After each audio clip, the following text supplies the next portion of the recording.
何してるか分かってるんですか。その手にあるのは今始末しないと必ず後悔します。悪いなサミダレ。先輩、この判断が間違ってないと信じてる。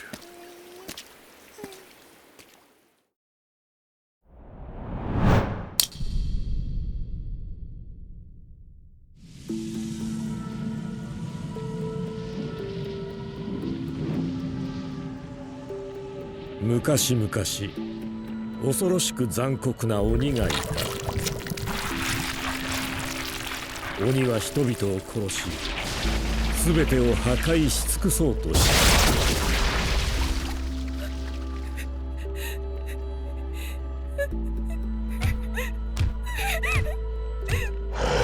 た。だがそれを阻む存在がいた。その名は桃太郎。桃太郎は鬼ヶ島に乗り込みあまたの鬼を退治した。これが桃太郎と鬼の戦いの始まりである。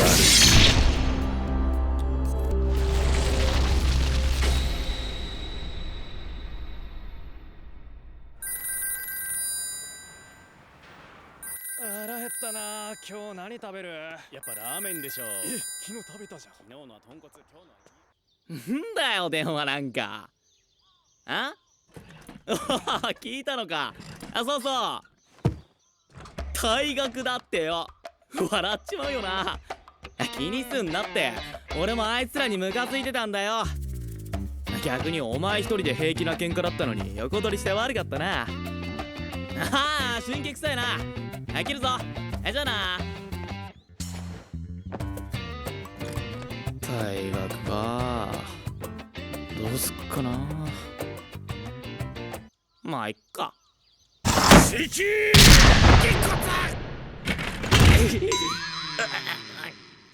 退学ってなんだバカ野郎め。説明しろいバカ息子。うっせえな。いいだろ別に。親に向かってうるせえバカだと。バカは言ってねえ。大体なんだこんな物騒なもんばかり集めやがって。うちは武器屋じゃなくて酒屋なんだぞ。うっせえな。関係ねえだろ。つうか親父また取引先減ったらしいな。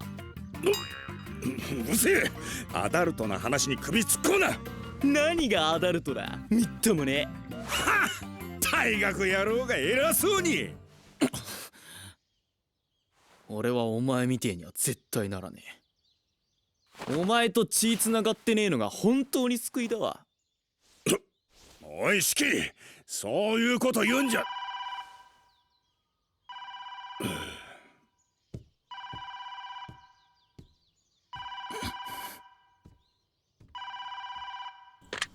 はい、一ノ瀬酒店。ビールの配達？毎度。はいよ、すぐ行きますよ。っ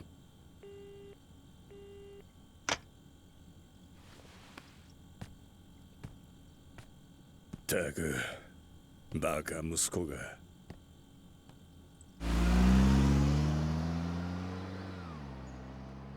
どうせ拾われるなら金持ちがよかった。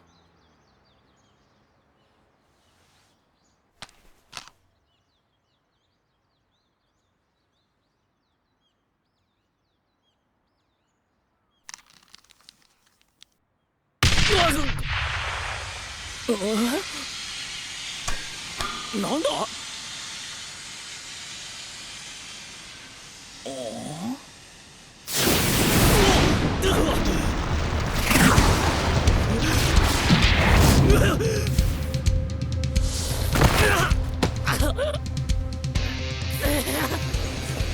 なんだよ。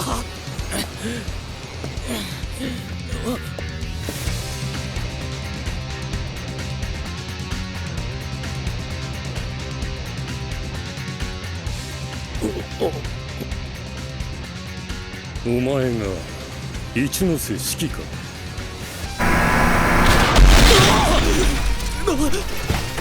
四季、乗れ。親父何してんだよ。いいから早く。おい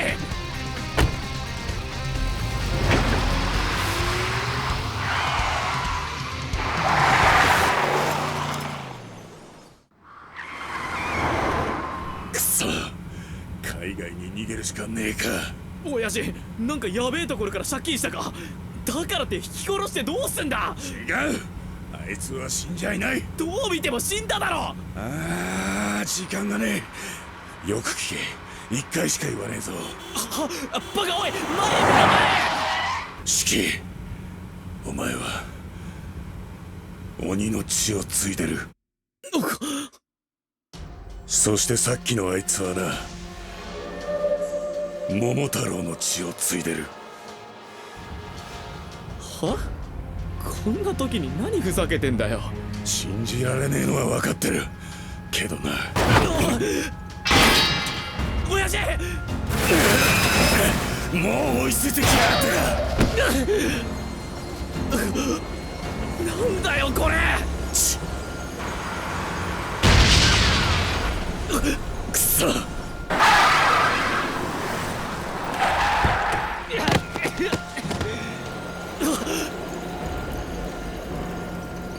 なんなんだよ。シキ、ここから離れるぞ。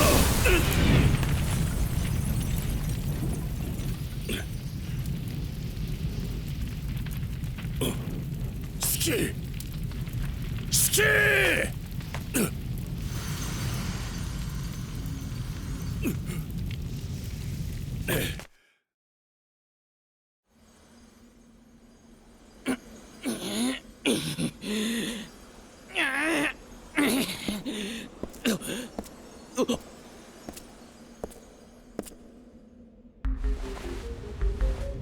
鬼の血を継ぐお前は人間にとっての害虫。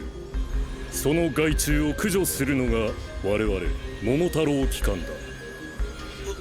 なんで生きてんだよ。桃太郎のおとぎ話は現実だったってことだ。もう何千年も前から桃太郎と鬼は代々戦争している。それぞれ子孫を増やしながらな。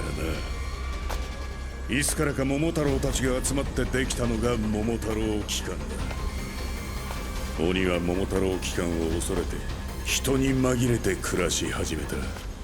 なんだよそれ。まあお前はそこにいろ。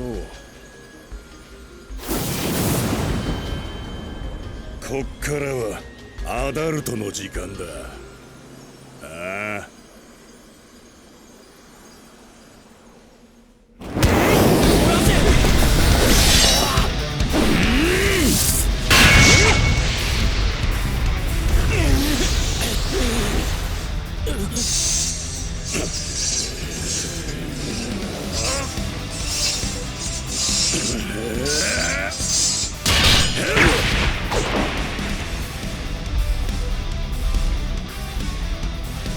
この黒いもやは桃太郎のみが持つ得意体質。お久しぶりです先輩。お互い年を取りましたね。元桃太郎機関所属桃河原剛。俺をその名で呼ぶんじゃねえ。親父。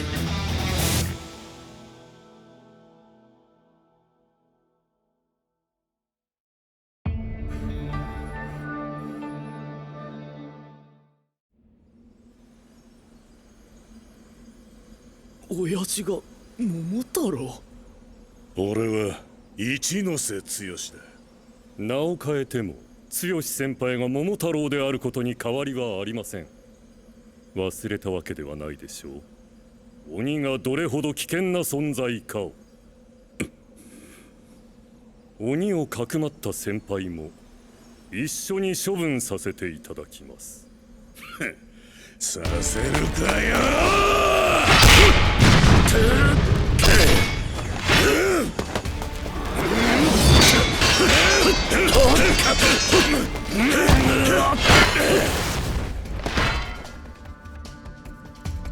なんだよ、知らねえことばっかじゃねえか。なぜ鬼を守るのです。なぜ人を害するだけの化け物を。うっせなんで言わなかったんだよ。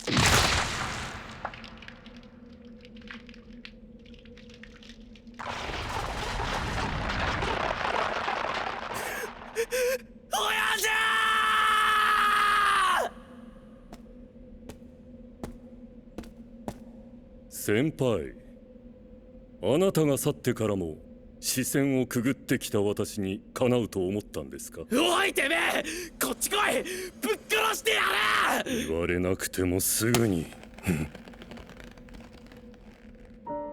なぜそこまであの鬼を守るんですか？なぜだ。おや、なめんなよ。大事な息子だからに決まってんだろうがい。お前は鬼の血ってだけで何もしてない、何もわからない無抵抗の子供を殺すのか。黙れ。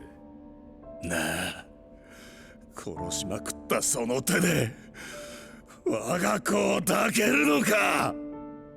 黙れ。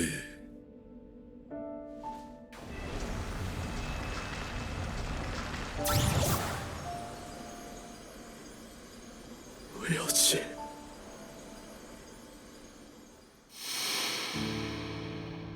なんで俺はここで見てるんだ。なんで親父が傷ついてんだ。俺を殺すのが目的だろ。なんなんだよあいつ。親父を傷つけるんじゃねえ。あいつをぶっ殺してやる。殺してやる。殺す。殺す。殺す。殺す。殺す。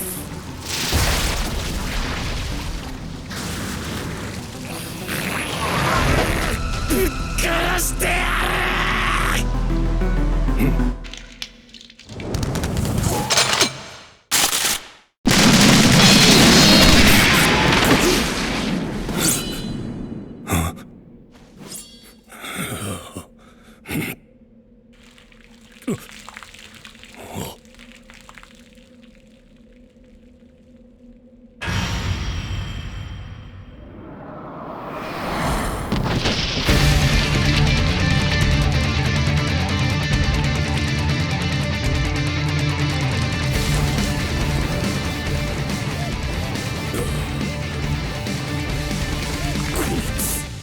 覚醒した。鬼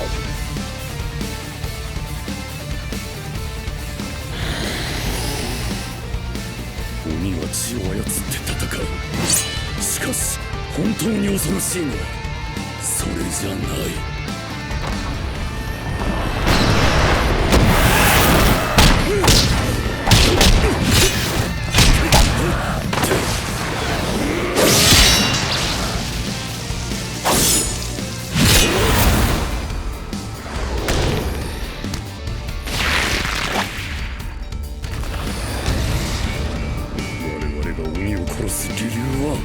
その凶暴性と自我の崩壊。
何が何なんだよこれ。記憶の欠如と体の変異による混乱か。死ねばその恐怖も万事解決だ。鬼は全て滅ぼさなければならない。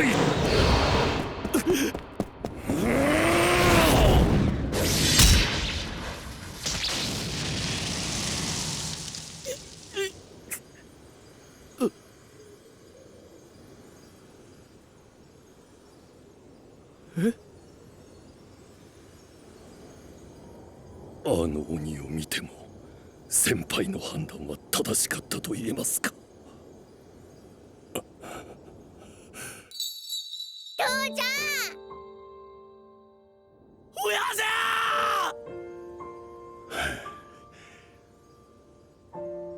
父。幸せにはなれたぜ。おい、なんだガス爆発か。やだ、何。消防車呼べ。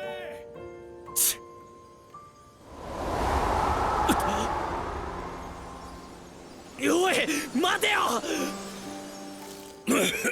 親父。おい大丈夫か。シキ、そうだ、救急車。いいから最後くらいゆっくり話そうぜ。悪いな、いろいろ黙ってて混乱したろ。気にすんじゃねえよ。鬼の血ついでるから殺されるなんて大事な息子に言えねえわ。俺はもうそばにいてやれねえからよ。強くなってくれよ。桃太郎にも鬼の血にも負けないくらい強くなってくれよ。幸せを邪魔されないためにも男同士の約束ってやつだ。許せー。俺はそんな話が聞きてえんじゃねえんだよ。勝手に諦めて締めくくってんじゃねえぞ。諦めねえぞ。俺は親父とこれからの話がしてえんだよ。分かったかクソ親父。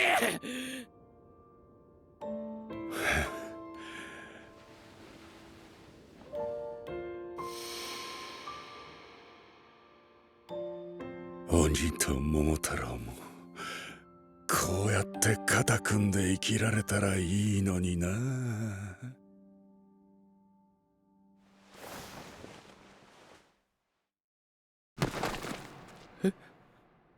おい、親父。いやいや違う、まだだ。おい、まだ俺謝ってねえぞ。血繋がってなくてよかったって言っちまったこと聞きてえだろ。俺の謝罪言ってやるから起きろ。おい、そんでいつもみたいにおちょくれよ。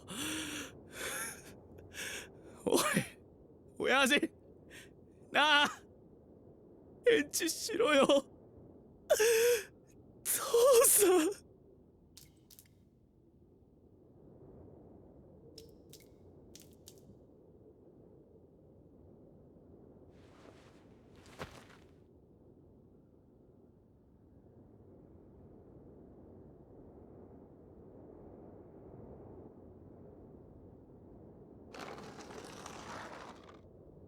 ここじゃ人目につくな。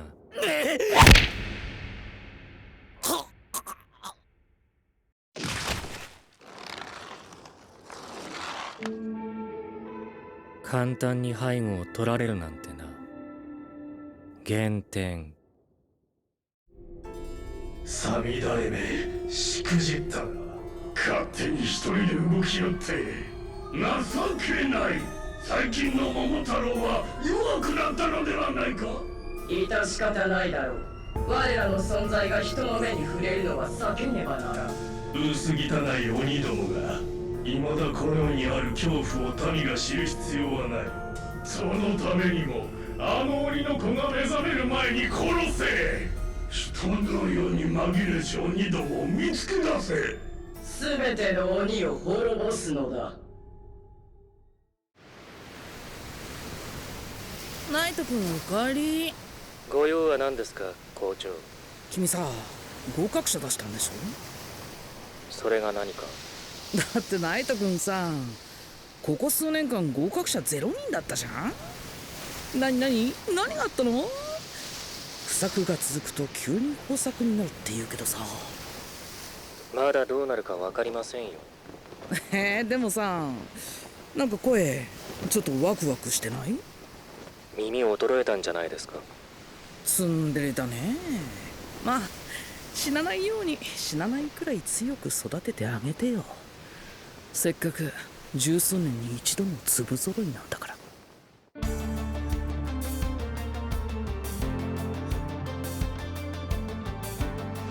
期待大だよね。でもう一人見つけたんでしょ。回収はしましたけど、審査するだけ無駄かもしれません。使えると判断できなければ。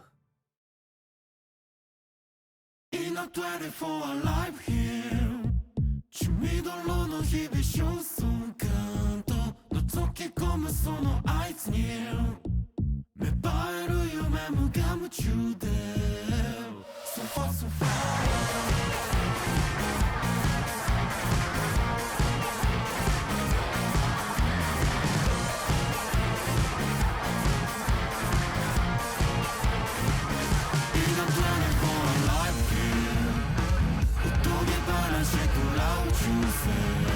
受けたその先 What's real 飼いならす絶望と栄光 Just something you better got 願いは無情に消えて正しさも時にくらい尽くして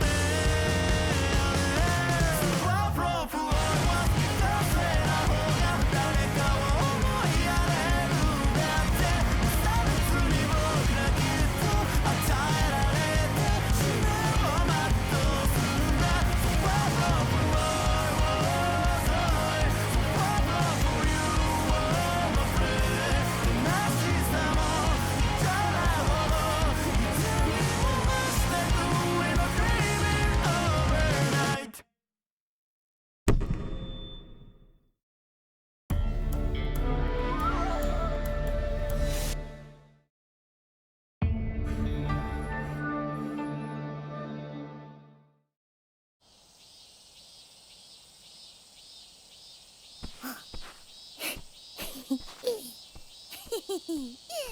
シキ帰るぞ。父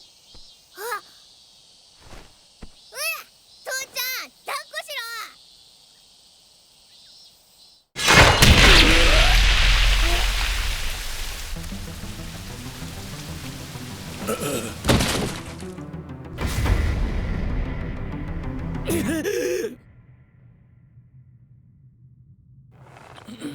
1295、1296、1297。無理やり起こすことはしなかった。意識朦朧で説明しても1298。頭に入らないからな。1299。二度手間はごめんだ。1300。俺は効率が悪いことが嫌いなんだよ。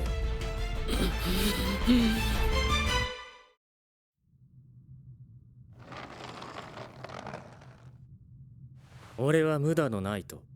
お前と同じ鬼だ。ここがどこかは言わない。父親の遺体は別のところで保管してる。お前を連れてきた目的は審査と収集のためだ。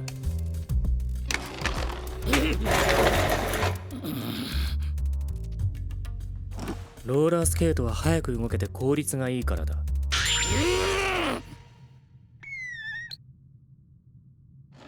お前は見たはずだ。黒いもやを操る得意体質を持つやつを。そいつが桃太郎だ。正確には桃太郎の血を受け継いだ者たち。鬼を排除する桃太郎機関だ。そしてそれに対抗するために作られたのが鬼機関。俺はお前みたいに覚醒した鬼を見つけて鬼機関にふさわしい人材かを審査するために来た。以上。じゃあ質問を受け付けよう。てめえいきなり何しやがる、ほどけこれ。親父どこ行った。何かしたらぶっ殺すぞ。原点1、保管してると言ったろ。損傷させるなら保管とは言わない。話を理解する脳がないのか。この質問で俺の人生の35秒を無駄にした。知るかバカが。信用できるかよ。話が進まないやつだな。だいたい今親父の話は関係ないだろう。他に質問がないなら審査は続行だが。うっせえ、まずこれ外せ。原点2、暴れるから拘束してるの。人に点数つけんな、ムカつかだよ。お前はバカなのか。審査すると言ったろ。なんだこいつ、勝手に連れてきといて。いや、落ち着け、クールに行こう。ああ、審査知らねえやつさ。んな暇もねえし、とりあえずこれ外そうぜ。親父の敵討ちに行くからよ。割り込むなよ、カセナ。気色悪い顔で見るな。なるほど、ただの死にたがりか。死にたがりにぴったりのやり方がある。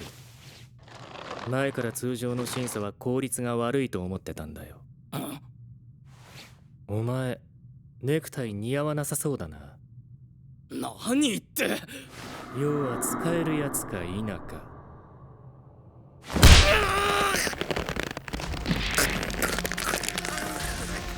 生物の本質は死に際に出る。その小さな脳を使ってこの状況を打開しろ。できなきゃ死ね。死ぬ。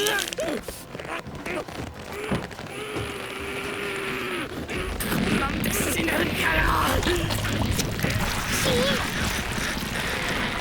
死ぬなんてごめんぞ。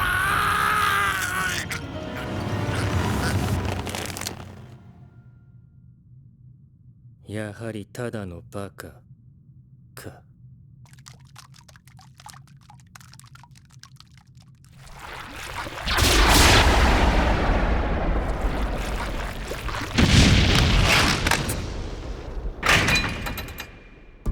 暴走状態になるなんて。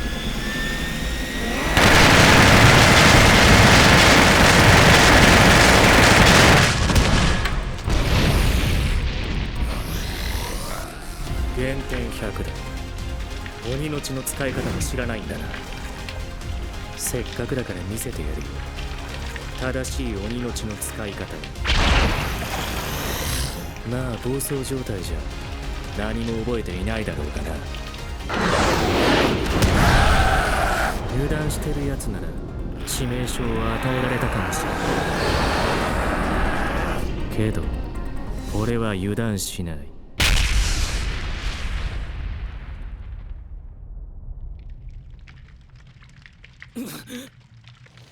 なんだ、また気失ってたのか。腕がまたかよ。記憶がごっそりないだろう。鬼の血は兄弟ゆえにコントロールが難しい。暴走状態になると自我と意識を失う。そして何もかも破壊してしまう。暴走、わかんねえこと言うな。つうかそれ、お前も変なの出てんじゃねえか。無知が刃物を持つのは恐ろしいな。これは暴走とは違う。操ってるんだ、鬼の血を。まあ説明する必要はない。お前は不合格だ。なんだよ、全然わかんねえよ。わかるように言えよ、クソが。ただ唯一わかんのはこいつが異常に強いってことだけだ。あんたマジでムカつくけど強いわ。恥を忍んで言うぜ。射程にしてくれ。俺は強くなりてえんだ。親父の敵討つために。断る。戦闘において頭を使わないことは死に直結する。なのにお前はあっさり暴走した。血も使えなきゃ頭も使えない。言ったろ、使えないやつはいらないと。男が土下座したのに言いたい放題言いやがった。手短に処分する。暴走するやつを野放しにできない。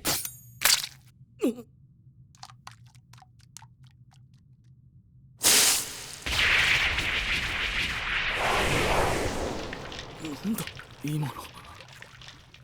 そうか、そういうことか。だったらやってやる。このままじゃやられんだ。一発勝負でやってやるよ。死んだら親父に謝りに行くか。楽になっ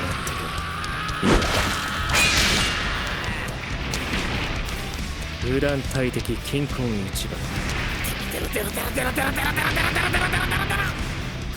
1、闇雲に突っ込む。2、滑り込んで足元を狙う。3、ジャンプして上から来る。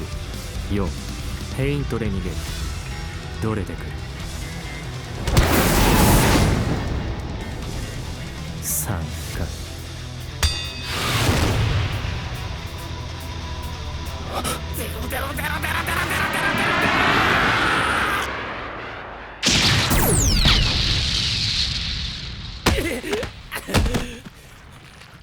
出た。た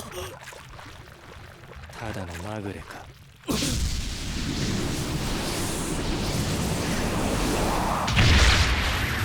事実、暴走状態に入りかけた。結局こんなもんか。やはり使えない。血色解放、羽化転生。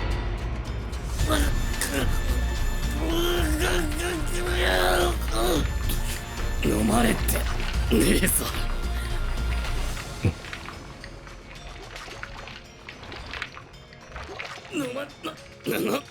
飲まれてねえぞこの野郎。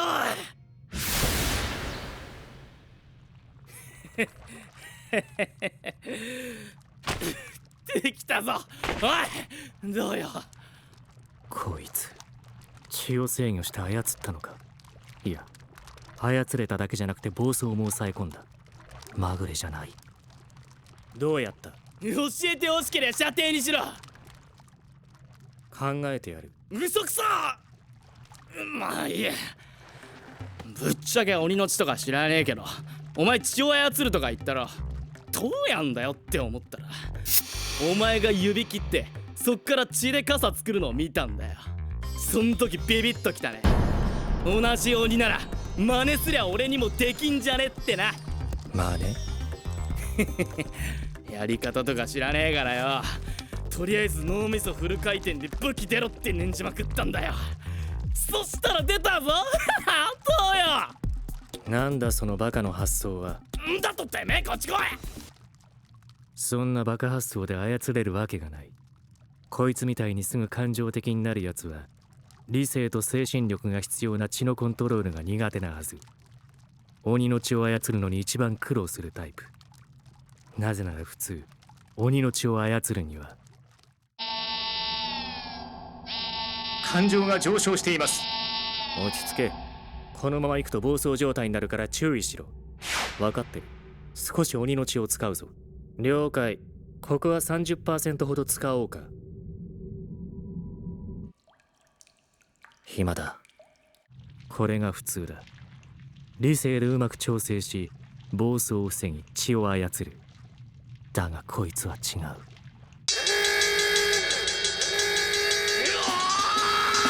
べっす。感情爆上がりでセーブしないと暴走しちゃう。うるせえ。俺はやるったらやるんだよ。最高だぜキャプテン。存分に暴れてやんよ。ささんじゃねえ。おい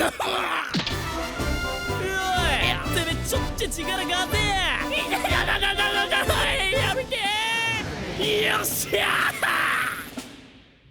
これだ。つまりこいつは感情の爆発で無理やり血を操ったんだ。理性とか関係なく感覚的に本能で。この手のタイプはあらがあるけど強大な力を爆発させる。どうするか。おい強くなるためにあいつぶっ殺すためにいろいろ教えてくれたら全部吸収してやる。そしたらあんたの言う使えるやつになれんじゃねえの。だから射程にしてくれよ。断る。お前がやったのは命を雑にかけた博打だ。自我が保てなかったらどうする？考えてないだろ。対策は複数用意するものだ。予想が外れるたびにゼロから考えるのか。非効率的だ。残念だったな。お前を射程にする気は1ミリもない。お前には俺の生徒になってもらうからな。首の皮一枚だが合格だ。審査の内容は言わないが、使えないと判断するには早いと思っただけだ。生徒合格？あ？効率的に説明するぞ。そもそもここは本土から離れた島、鬼門島、通称鬼ヶ島。そして島の中心にあるのが鬼のための学校、羅刹学園だ。この学校は普通の学校とは全く違う。桃太郎に対抗するための訓練をする、いわば対桃太郎機関専用の軍隊学校だ。島？今俺島にいんの？マジ？そこはどうでもいい。羅刹学園は鬼の血の操り方、戦闘術はもちろん一般教養から鬼と桃太郎の歴史を学ぶところだ。ちなみに担任は俺だ。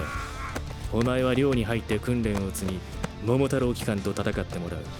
以上。なんかもう情報過多で頭がパンクしそう。お前の脳のキャパがおちょこだからな。はい、今シンプルに悪口言ったな。つうかそれより俺は強くなれるのか。親父を殺したあいつらをぶっ殺せるぐらい強く。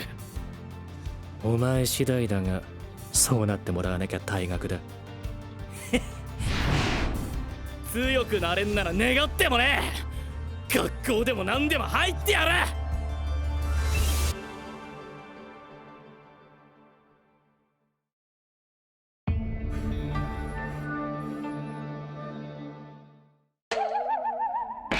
頭に何か生えてんだけど。鬼の血が目覚めた証だ。123。訓練で自由に消せる。124。傷も治ってるしすげえな。いいから早く着替えろ。125。まさかまた学校に通うなんてな。お前の他にも合格者がいる。その中でレベル的にはお前が最下位だ。様子を見て使えないと判断したら退学だ。余裕だよ。そういや親父どこやったんだよ。お前の父親は遺体安置所に保管してる。お前の信仰する宗教を知らないから弔い方は任せる。後悔に浸るなんて時間の無駄だ。お前そういう言い方。同じ後悔をしないために強くなれ。経験を無駄にする非合理的なバカになるな。あんた優しいんだ。ちんたらするな。教室まで15秒で行くぞ。無理だよ、無理だろ。そうか、じゃあ退学だな。鬼かよ。鬼だ。やかましいっす。ここがお前の教室だ。お前マジで検索しねえのな。学校か。軸たけるぜ。足で開けて一発かますか。いや貫禄ある感じで登場する方が。さっさと入る。いったった、あいつなんかさ。う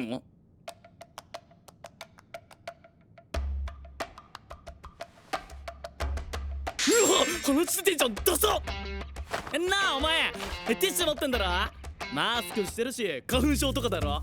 ティッシュちょうで。話しかけるな。あ？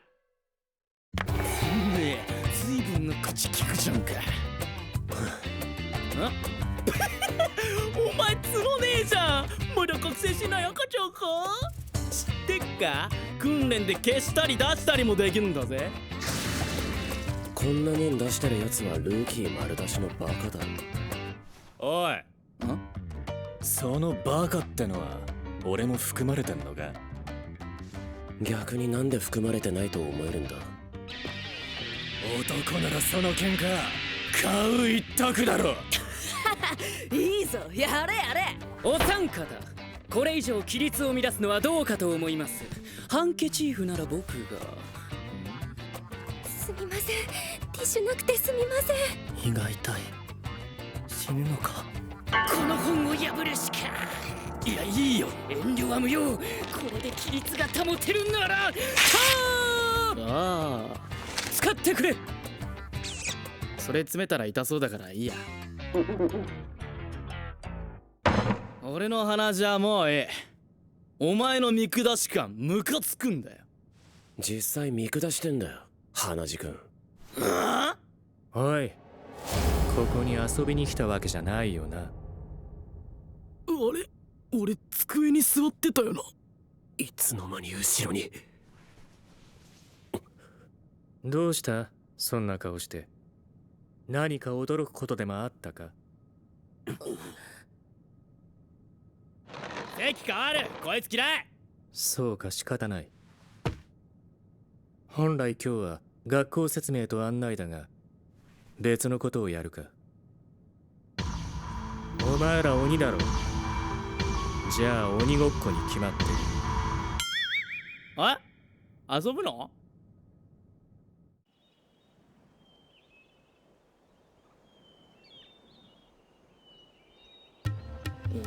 ここは神羅の森。1時間以内に鬼の俺に捕まらずに学校へ戻れ。俺に捕まったらその場で拘束する。全員拘束されたら終了だ。普通の鬼ごっこだな。ちなみにゴールできなかったやつは即退学だ。退学？んなすぐ退学ってわけわかんねえよ。わかれ。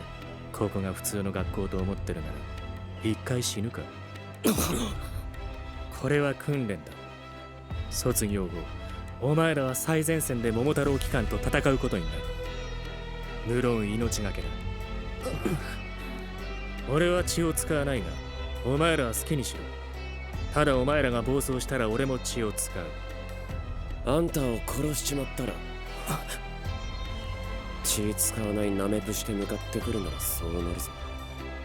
殺す気で構わない。もし殺せたら即卒業。希望の部隊に所属させてやる。マジかよ。そしたらあいつに近づける。だけど殺すって。お前らも目的があってここにいるんだもんな。成し遂げたいなら勝ち続けろ。これから何回もお前らに壁をぶつける。乗り越えられない奴は散るだけだ。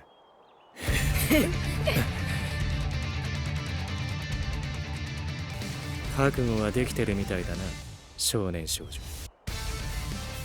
一人違うみたいだが、やめるか？ふざけんな。男がマジでぶつかってくるならこっちもマジでやるのが筋だろ。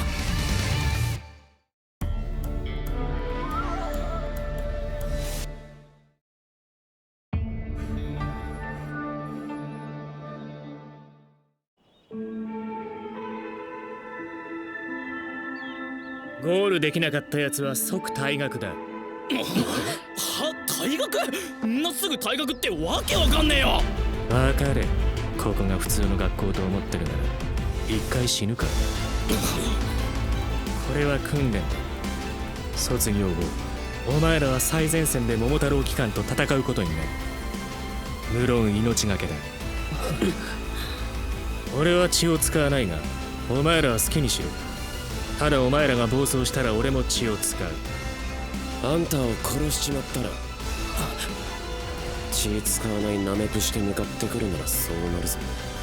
殺す気で構わない。もし殺せたら即卒業。希望の部隊に所属させてやる。羅刹学園に入学したシキたちに課せられた最初の試練は鬼ごっこ。鬼役の無駄野に捕まらず1時間以内に学園へ戻らなければならない。もう一つルールがある。ゴールするにはこれが必要だ。ああ、飛ぶな。ボールを持ってないとゴールしても無効だ。先生、ボールは2個しかなかったようですが。俺たちで奪い合えってか。人数が多いから3組に分けて行う。1組目は屏風ヶ浦誉れ、一ノ瀬式、甲ヶ崎仁。2組目八下ろし碇、ゆするべ十字。3組目桐山六郎、さざ波クイーン。2組目と3組目のボールは1個になる。面白いじゃん。やっぱり奪い合いじゃねえか。最低3人は退学ってことだよね。頭が痛くなってきた。死ぬかも。お前らが入った15分後に俺が入る。質問がなければ。おい、俺中二マスクと一緒とか絶対無理だわ。じゃあ退学だ。マジかよ。屏風ヶ浦誉れです。邪魔にならないよう気をつけますので。この男、ガキの頃からヤンキーで当然女子も寄ってこない。数年ぶりに、しかも女子から声をかけられた。俺が守る。そんなめそうもない。ほんと邪魔にならないことを第一に。謙虚かよ。よろしくお願いします。す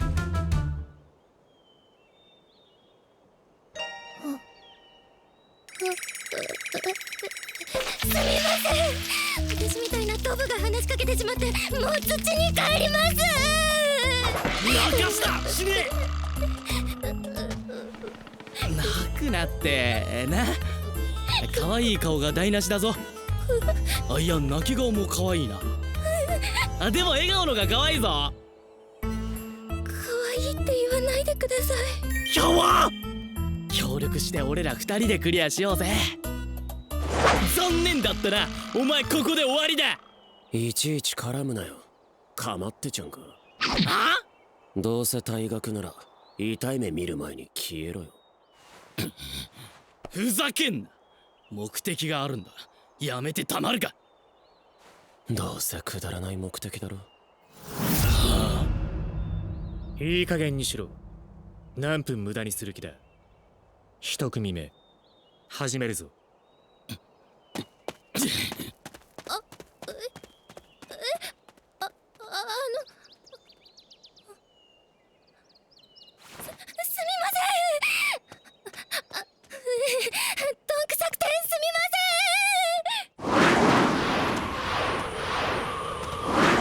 殺す気で構わない。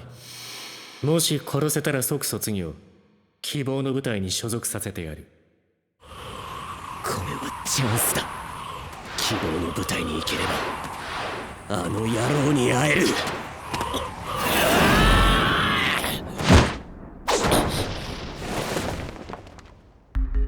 かまってちゃんからメンヘラか。俺は小せえ喧嘩は買わねえけど、でかい喧嘩は借金してでも買う主義だ。くだらねえって言ったよな。取り消せクソ野郎。まあ確かにボールの数は限られてるんだ。物理的に潰し合っても構わないよな。なんだその傷。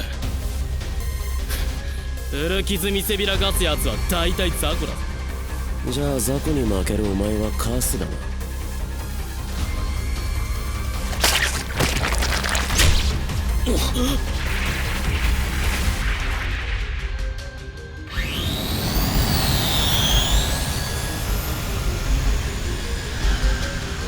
血色解放。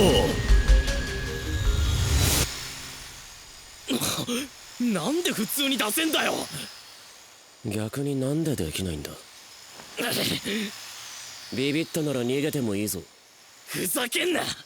このままお前から逃げたら死んだ親父がくだらねえことになんだよ。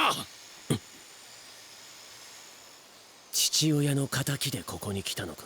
だったらなんだよ。そうか。ならお前とは一生分かり合えないな。んなつもり鼻からねえよ。俺だってできんだよ。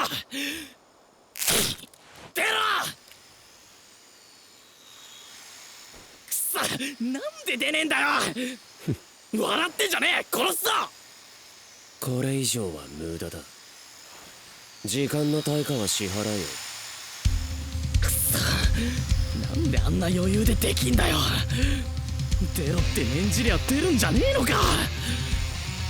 つうか、あいつにできて俺にできねえのが死ぬほどムカつく。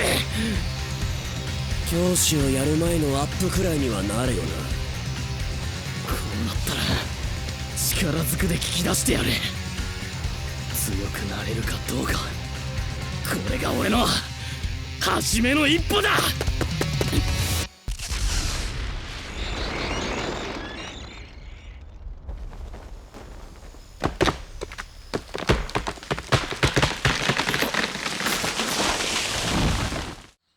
一ノ瀬さん、古賀崎さん、どこにいらっしゃいますか？はい。何の音？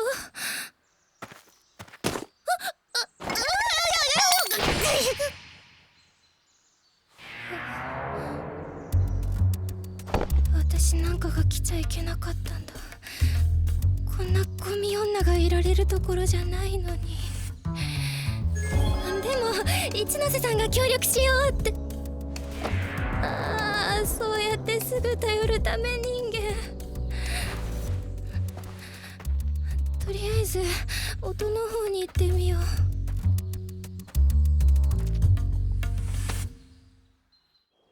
う。なんだ今の音。びっくりした。心臓破裂しそう。あ、僕死ぬのかな。面白そうだな。見に行ってみっか。いけません。まだ僕たちの番ではないですよ。こ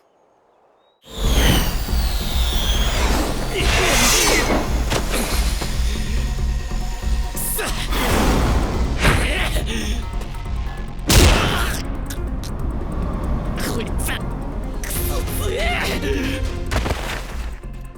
なんでこいつは血操れるんだ。こいつのと俺のとで出る形も違うし。いや、先生とも違うか。なんか意味があんのか。血を操るってそもそもなんだよ。わかんねえ。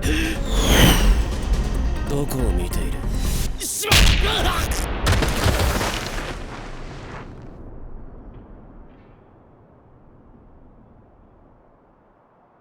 初めて知ったよ。わかんねえことがこんな悔しいなんて。血を使うまでもなかったな。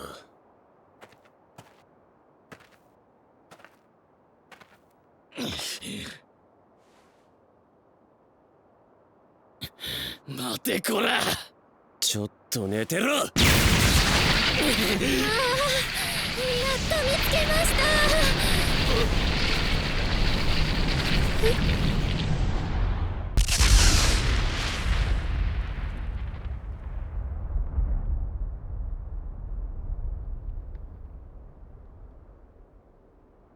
あっぶねえ。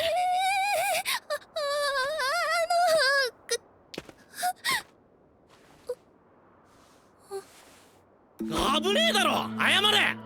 謝る？怪我するのが嫌なら帰った方がいいだろ。ああの程度の手加減した攻撃が怖いならどっちみち消えた方がいいけどな。本当にムカつく野郎だな。ごめんなさい、ごめんなさい、ごめんなさい、ごめんなさい、ごめんなさい、ごめんなさい、ごめんなさい、ごめんなさい、ごめんなさい、ごめんなさい、ごめんなさい。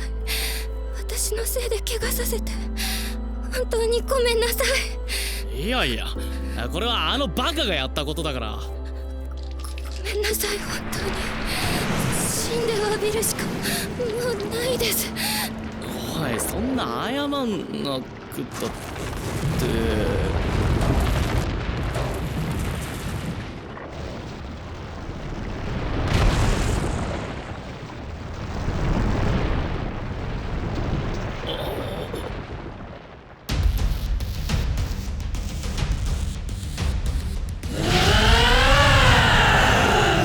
なんだこれ。俺ら鬼は常人とは段違いの血液量があるが異常だ。多すぎる。二人とも逃げてください。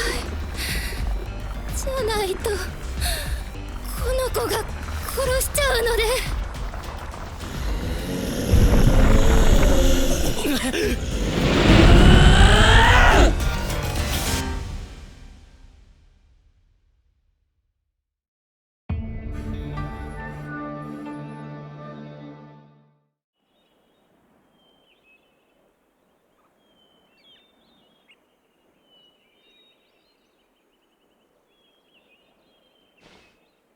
今日は学校説明だけじゃなかった？校長、初日に課題なんてさすがだね。説明で一日浪費するより訓練する方が有意義ですよ。優しいね。全部あの子たちのための言葉だ。年間多くの鬼が殺されてるけどほとんどが子供。血縁に鬼がいるだけで殺される子も多い。生きたまま連れ去り研究の道具にテレーも。何も知らず何も分からずある日突然殺される子供たちは最後に何を持っていけばいいんだろうね。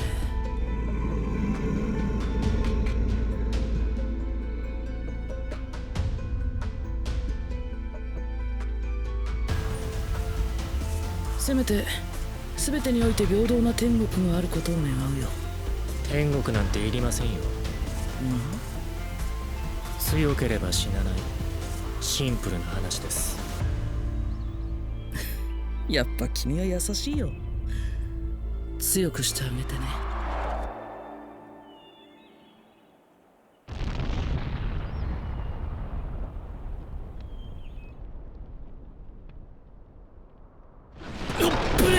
マジ危ねえ。あの中二マスク死んだんじゃねえだろうな。く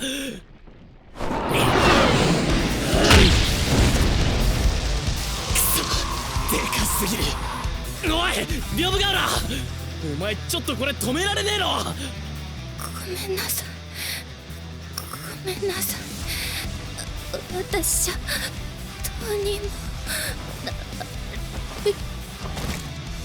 血流しすぎだろ。とりあえずあれから引き離せ。守ってる。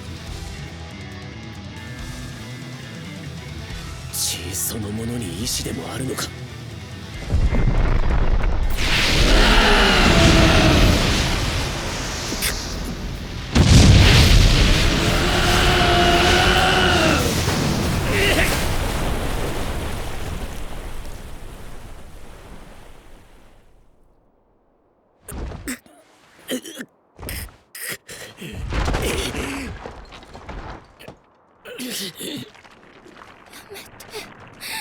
もうやめて、お姉ちゃん。姉ちゃん。二人とも逃げてください。逃げてどうする。お前このままじゃ血出しすぎて死ぬぞ。私は目の前で人が死ぬのって結構へこむんだぞ。それにお前めっちゃしんどそうな顔してんじゃん。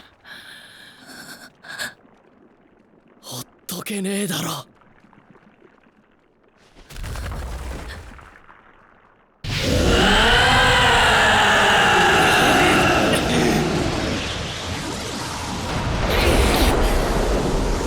おいおい、何なんだよこれ。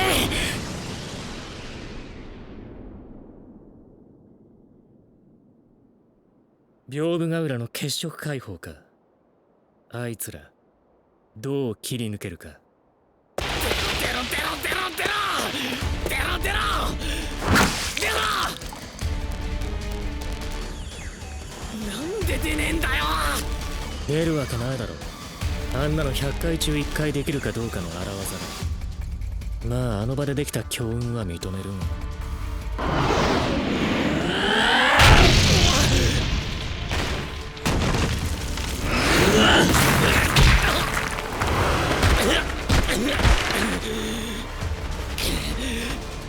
そ、弱いとかそういう次元じゃねえ。ただの無能だ。喧嘩じゃ負けなしだったのに。親父殺されて今も何もできねえ。悔しい。弱いのがこんな惨めで悔しいなんて。泣きてえならどっかよそで泣け。ああ、泣いてねえし殺した汗だしこれ。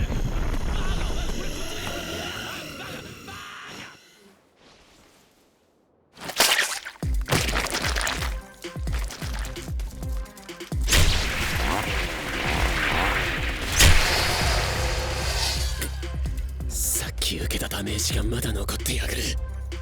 それでもここで逃げたら俺はそこまでだ。別々の形状物を同時に作るのはかなりの高等技術。器用さと経験は頭一つ出ているな。そもそも鬼の血は血液の形や強度を自由に変えられる。自分がイメージしたものが脳から発信され、神経だけじゃなく血管にも伝わっていき形を作る。脳からの発信のためトラウマが反映されるもの、趣味思考が反映されるもの、経験が反映されるもの、作り出すものでそのものの人生が垣間見えるとも言われている。そうして独自の武器を血液で作り出すことをいつからかこう呼ぶ。血色解放。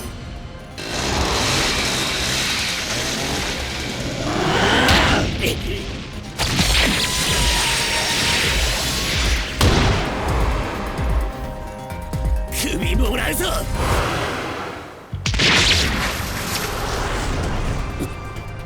とっさにかばいやがった。くそ、とにかく何でもいいから出ろ。なんであいつを出せるのに。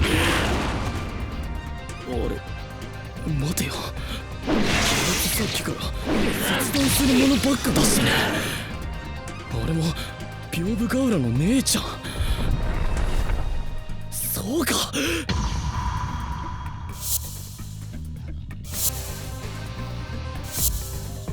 俺があの時出したのはま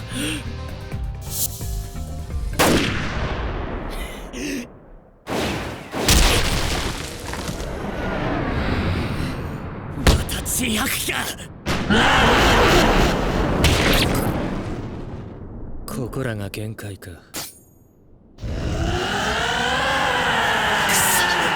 わめくなよ。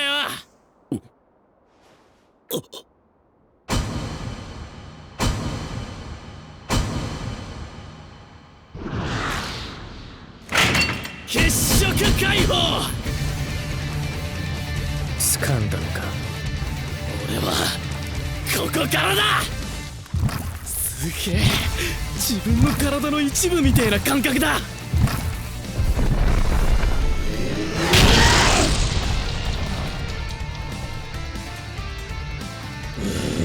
こっちだ。ああ、食いしばれ。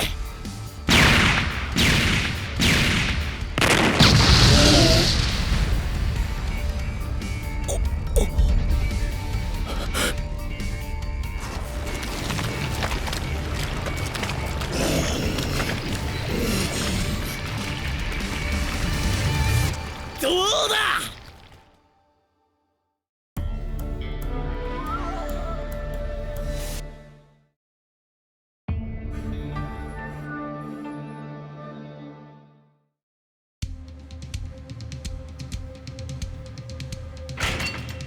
俺はここからだ。すげえ、自分の体の一部みたいな感覚だ。こ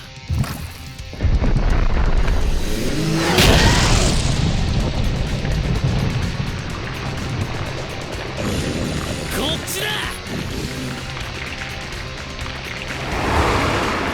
ああ、食いしばれ。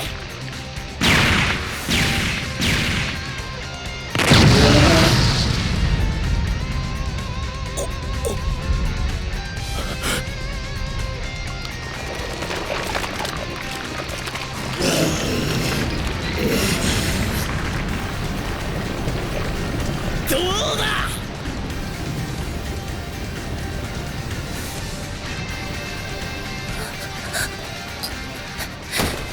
なんだ今の威力は。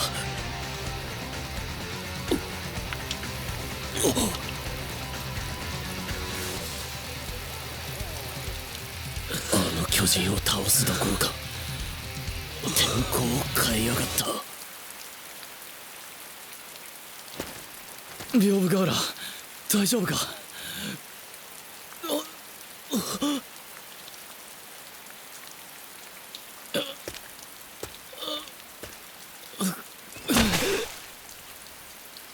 体が動かねえ。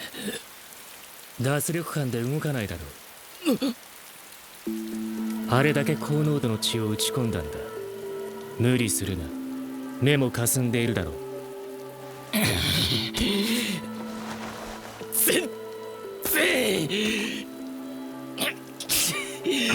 やいや、血を使いすぎたら最悪死ぬぞ。お前はその辺のコントロールがまだまだだな。だとしても威力がありすぎな気もするが。そうだ、屏風瓦を見てくれよ。血使いすぎてると思うから、俺は後でいいから屏風瓦を先に手当てしてくれ。当然だ。お前も十分瀕死だろうに人の心配か。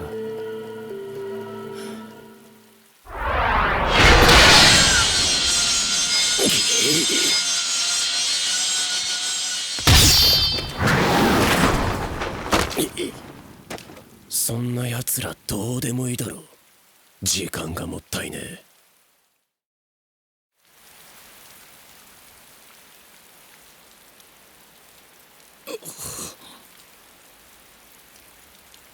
応急処置しないと危険だったら。俺には関係ない。関係ないか。生徒を分別するつもりはないが嫌いだよ、お前みたいなタイプ。別に好かれたくないな。んなことより嘘つくんじゃねえぞ。あんたを殺せば即卒業。好きな舞台に行けるんだよな。ああ、最初に言った通り俺は血を使わないから安心しろ。なめんな。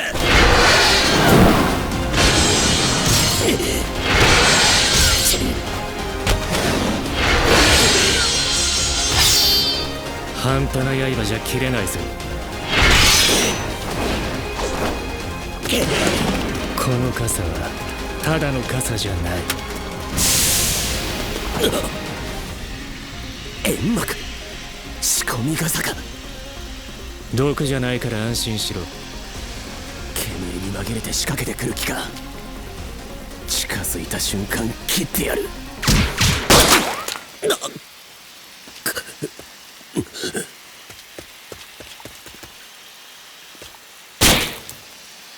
鋼ヶ崎は接近して攻撃するタイプだから距離は取らせてもらう。これはゴム弾だが巨人との戦いで痛めたその右腕には効くだろう。弱点は徹底的についていく。距離取られても問題ねえ。戦い方は一つじゃねえ。血色解放。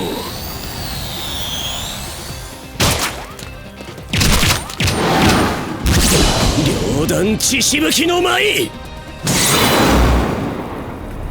遠距離相手の対策も心得てるか。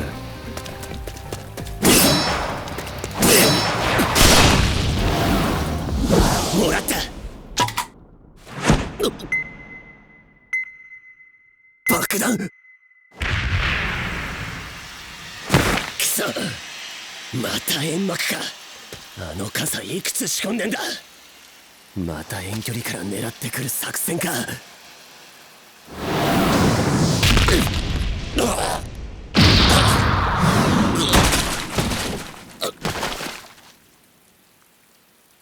また遠距離で来るという決めつけは良くない。それに右腕をかばいすぎて隙だらけだ。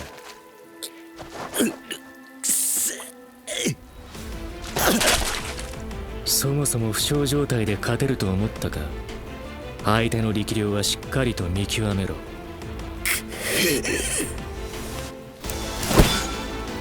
だからこうなる。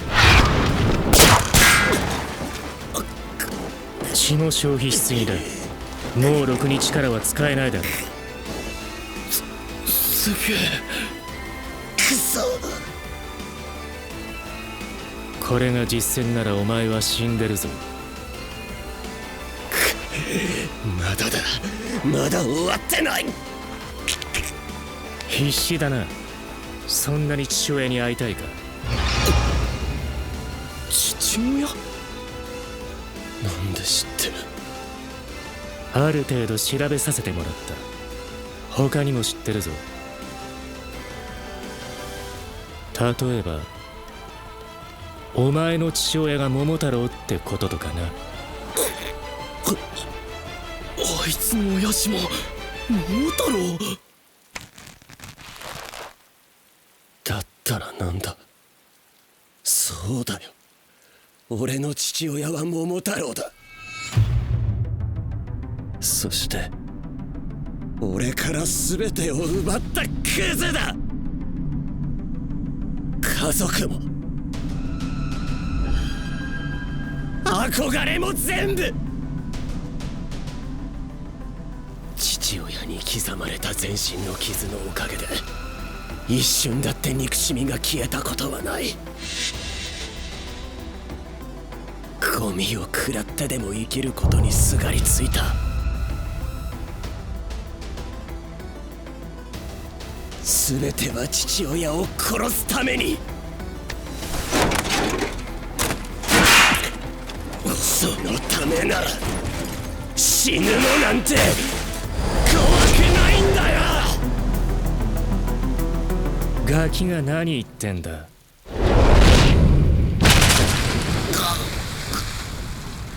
履き違えるなよ。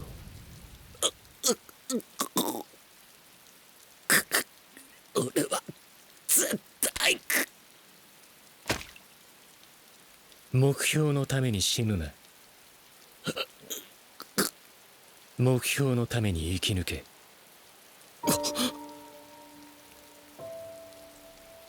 それがわからないのならお前に明日はない。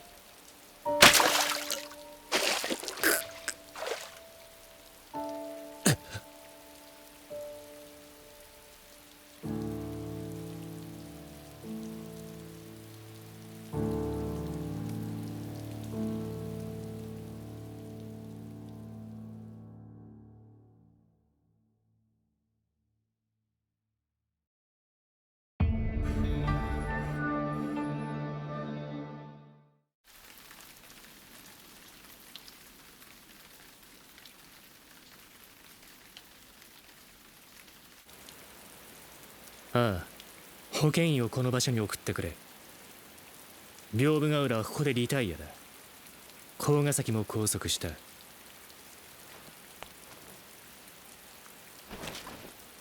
残るはお前だが。少し動けるようになってきた。タイムアップまで5分42秒だ。それともう一つ、来る途中でこんなものを拾ってな。ボール持ってるとかツリーだろ。残り一つを5分30秒で見つけ出してゴールするか、俺から奪うかの2つに1つだ。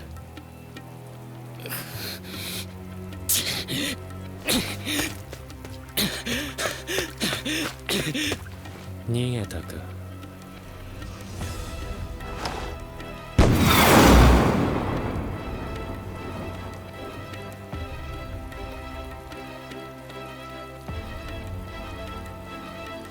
くそ。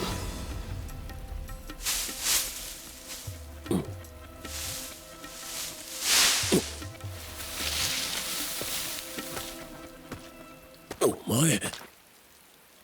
助けてやるから協力しろ。一人で無駄の相手にすんのは無理だ。助けてやるから手伝え。断る。お前に助けてもらうなんて恥だ。お前のプライドは目標より大事なのかよ。俺は目標のためなら大嫌いな奴とだって手を組むぞ。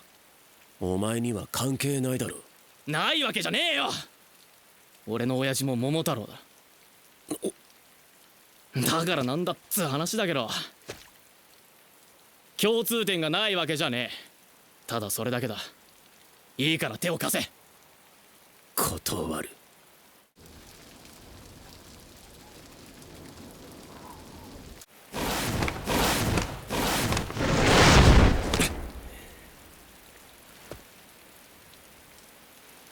この辺りにいないとなると引き返したか。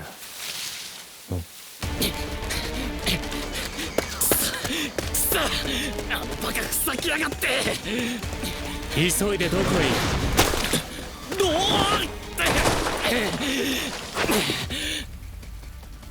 学校に戻る気か。ボールがなければ失格だぞ。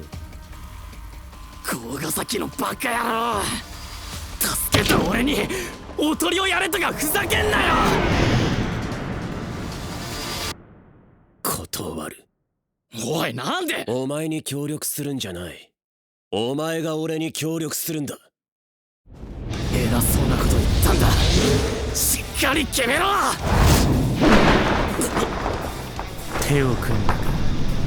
だが血がろくに使えないお前たちでは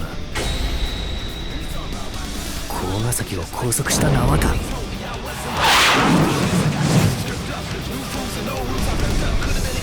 よっしゃー。だけに寄せろ。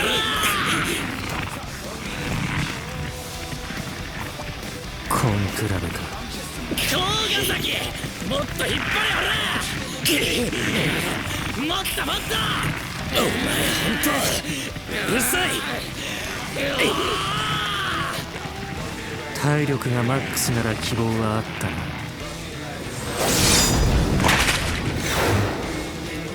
これで血は使い切った。やんじゃねえか。ボール取るチャンスだべ。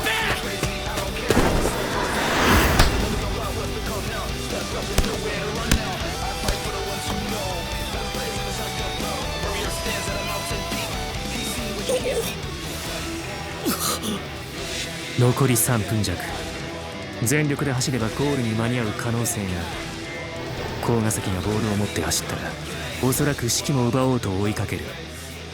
2人が争う隙に奪い返す。よっしゃー。早く取ってゴールしまえ。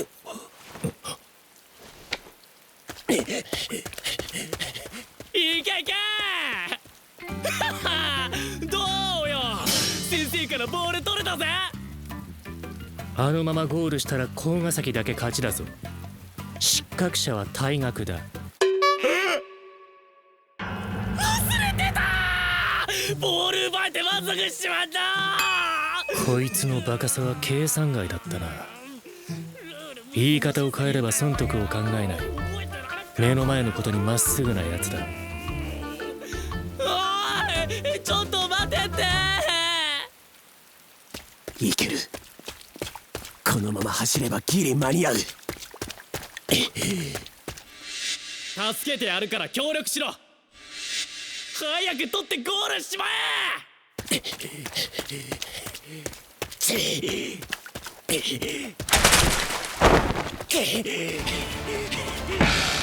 てきたぞ。究極的方向音痴ですか。勘違いするな。二度もお前に借りを作るのが嫌なだけだ。俺は退学になろうが一人で目的を成し遂げる。だからお前がゴールしろ。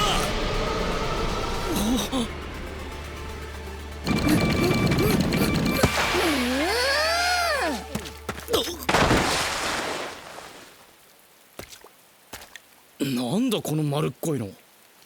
待て、この子は爆速通信のバク、名前はムク、通称ムックンだ。通信履歴を残さず素早く情報を運ぶ。この子が来るってことは緊急か。こちら鬼機関京都支部、桃太郎機関による襲撃を受けている。至急応援を頼む。至急応援を頼む。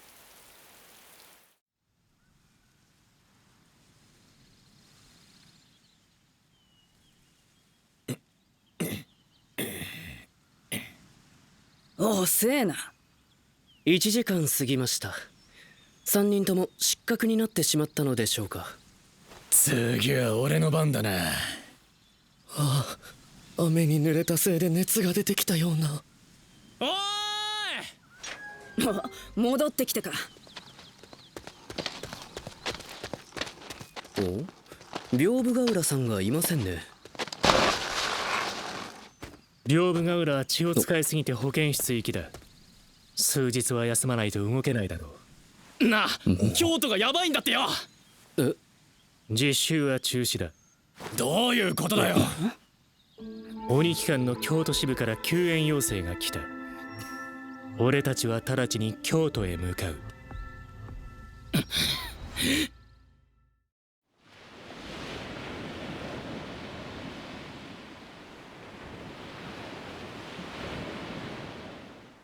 411、412。消えろ消えろ消えろ消えろ。よーし、角消せたぞ。見ろほら。うるせえよ、もうみんなできてるよビリッケス。はあ、これはさ、やってみろザーコ。ちょっとてめえこら。先生、桃太郎機関と交戦中のところに僕らが行って大丈夫なんですか？仕方がない。教師を含め他のクラスは実習でいない。それに行くと言ってもお前らは雑務の手伝いだ。戦場には行かない。はあ、戦わないのかよ。鬼ごっこも中断させられた上にパシリかよ。退学にならなくてよかったね。雑務もれっきとした仕事だと思うぞ。俺は戦いの実績を積みてんだよ。黙れメガネ。はい、これでメガネじゃありませんけど。マジで手伝いだけ。そうだ、死体を増やすつもりはない。どうでもいいけど、なんでこんな制服で行くんだよ。あの服は目立つ。それと一般的な学生として振る舞え。はあ？何が言いてんだよ。補導されるようなことはするなよ。うっせえし。私のことを心配してくれたのか。いや別に嬉しいとかじゃねえけど。何やら尊い香りが。先生。なんだ桐山。雑務って何するんですか？人も多すぎると心臓がバクバクしちゃうんです。今説明する。気持ち悪くて吐きそうなんですが、僕は死ぬんですかね？それは船酔いだ。そもそも鬼機関は全国市区町村にそれぞれ何隊か配属されている。そこでは主に2つの任務がある。一つは戦闘部隊。桃太郎が攻めてきた時前線で戦う。もう一つは援護部隊。人間たちに紛れて暮らす鬼たちを支援する。身寄りのない鬼を保護したり生活の相談にも乗る。鬼は普通の医者にかかれないから、その体や心の診察も行う。桃太郎との戦闘時には救護なども担当する。今回行くのは援護部隊の方だ。援護部隊かよ。強くなれるチャンスなのに納得いかねえ。それにあいつがいるかもしんねえのに。お前が探している桃太郎は京都にはいないぞ。桃太郎機関も鬼機関同様に管轄がある。京都にいる桃太郎はどんなやつなんですか？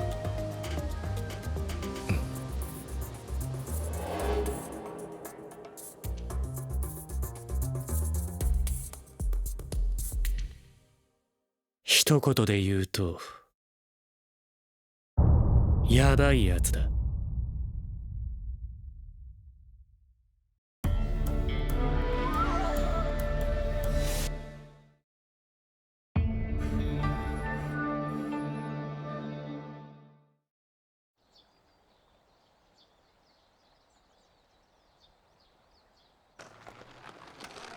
ここに鬼のアジトがあんのか。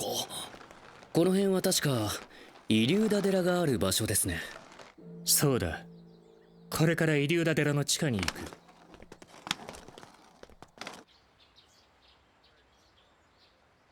ここってただの飯屋じゃん。お待ちしてました。こちらへどうぞ。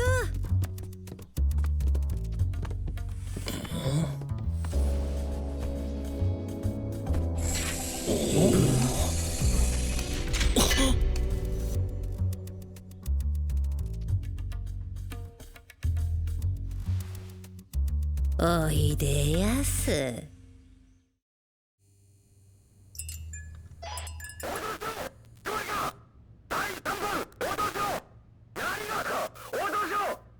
第3版ってこれかな。そうなんじゃねえすかね。ウジ虫が隊列作って軍隊ごっこか。人間の真似事なんて笑えるよね。どうでもいいっすけど派手にやりすぎっす。後始末がだりーっす。だってムカつくじゃない。ウジ虫が一丁前に向かってくると。どうせなら鬼のメスでも来てくれないかな。この前研究に使ってたメスは死んじゃったしさ。メスの方が痛みに強いから長持ちするし。椿先輩の研究はキモいんで嫌いっす。あれとかマジキモいっすわ。あれとは失礼だな。犬、猿、キジのミックス。名前はアグリ。あれをキモいと言わずになんて言うんすか。ひどいな。実験と研究の賜物なのに。この子は鬼しか食わない忠実な鬼専用生物兵器だよ。研究実験オタクなのは知ってますけど、うちらの仕事は鬼を見つけ処分し市民を陰ながら守ることっすよ。分かってるけど雑魚鬼の始末は下っ端にやってほしいよね。先輩、なんで桃太郎機関にいるんすか。僕は研究心を抑えられないんだ。鬼の血は研究心をくすぐる。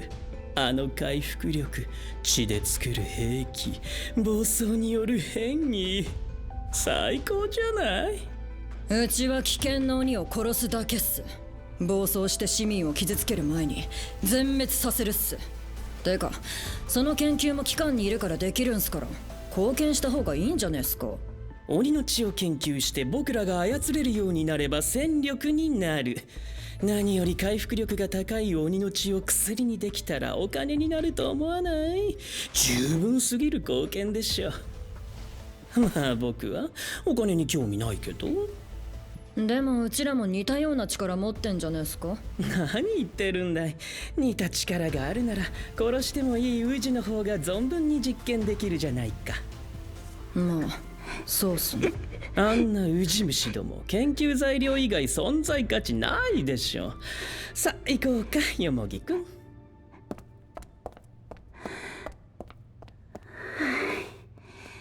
なんちゃって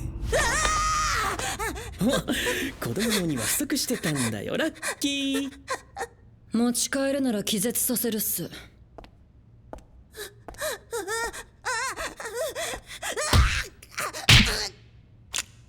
やば。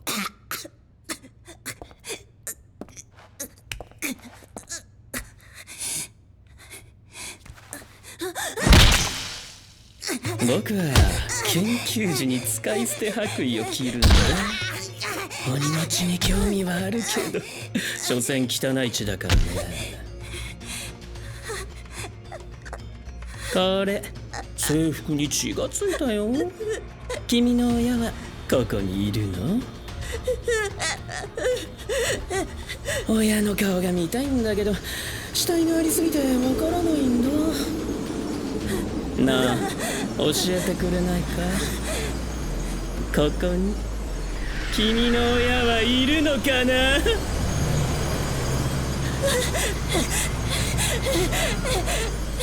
そうか、じゃあいっそのこと。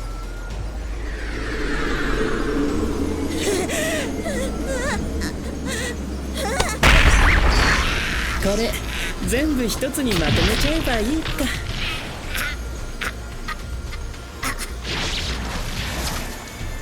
うちらは体から黒い細菌を出して戦う。武器を作り出す者、細菌を飛ばす者、いろいろな戦い方があるっすけど、相変わらず不気味っすね。椿先輩の死体に細菌を入れて操る戦い方は。ああ、しまった。研究材料が。まあいっか、また見つければ。アグリー、あの鬼団子食べて処理しちゃって。じゃあ仕事に戻ろうか、よもぎくん。よし。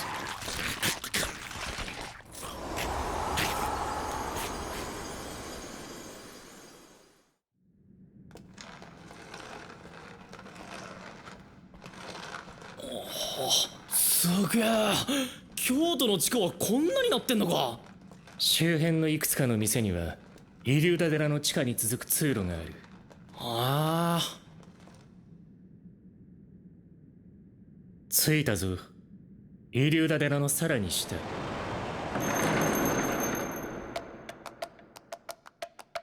ここが鬼機関の京都支部だ。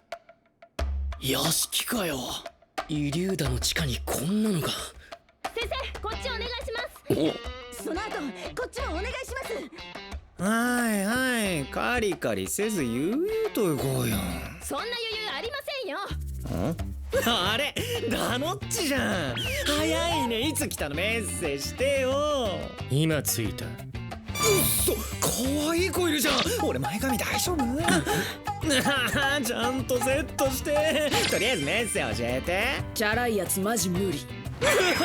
へこんまらない。タイミングって大事だもんね。なんだよこのチャラを。こいつは花魁坂京也、鬼機関京都支部援護部隊総隊長だ。ダノッチとは羅刹学園の同期なのよ。イエーイ。無駄話はいい。俺はこれから前線に出る。え、もう行くの？は？先生前線に行くのかよ。連れてけよ。俺はこんなやつの手伝いなんか嫌だぜ。わんぱくキッズの教師とか大変だな。どんまいダノッチ。そのわんぱく度も自由に使ってくれ。じゃあな。先生、早く来てください。はいはい。羅刹の生徒たちね。早く着替えて手伝いなさい。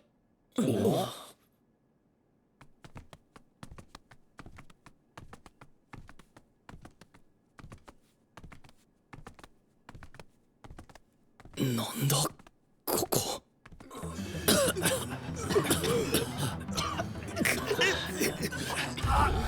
多くは今起きている戦争で負傷した鬼たちよ。この方は戦闘隊員でさっき運ばれてきました。両腕両足欠損、肺も広範囲に負傷していて、あと3分が限界かと。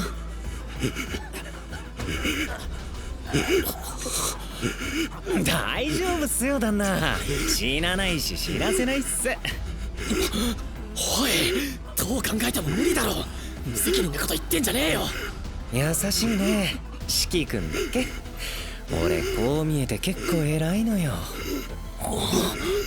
偉いのには理由があるっつうわけ。じゃあ職場体験を始めようか。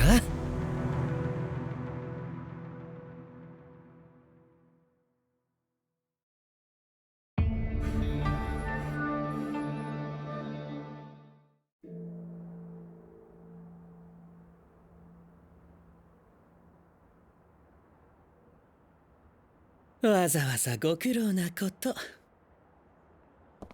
鬼機関の下っ端が大量発生か。隊長も副隊長も殺されるなんて強すぎる。血色解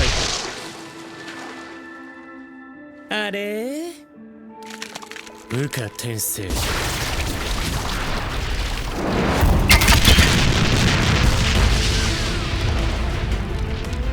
浦野さんが来たぞ。浦野さん、浦野さんだ。無駄野くんじゃないか。久しい顔だね。なんで京都に？でもいきなり仕掛けるなんてひどいな。まあ死体が盾になってくれるけど。クズが。ねえ、無駄野くんは知ってる？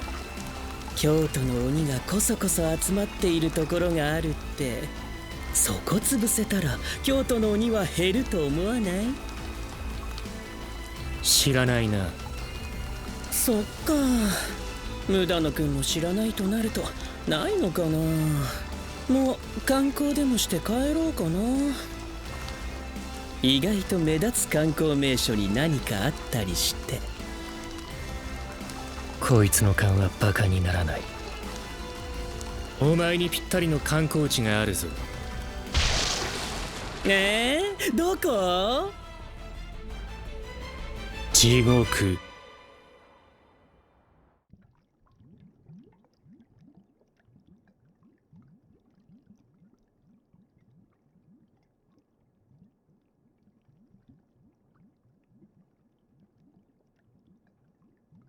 なんであいつにつけてんだ。患者につけないのかよ。静かに。旦那、腕と足どっちが欲しい？腕なら口を1回、足なら2回閉じてよ。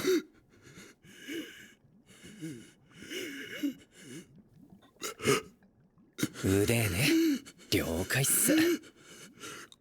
子供生まれ抱きしめたい。しっかり抱かせてあげますよ。ただ俺の血を大量に入れるんでマジ超痛いっす。我慢お願いしゃっす。俺の血は戦闘向きじゃないけど便利なのよ。この血は鬼の回復力を何倍にもしてくれる。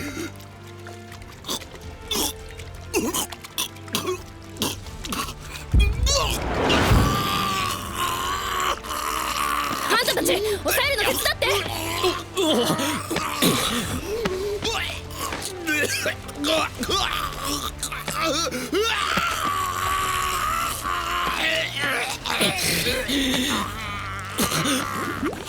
輸血ガンガン減ってるぞ。あんたたち突っ立ってないで血どんどん持ってきなさい。隣の部屋にあるから。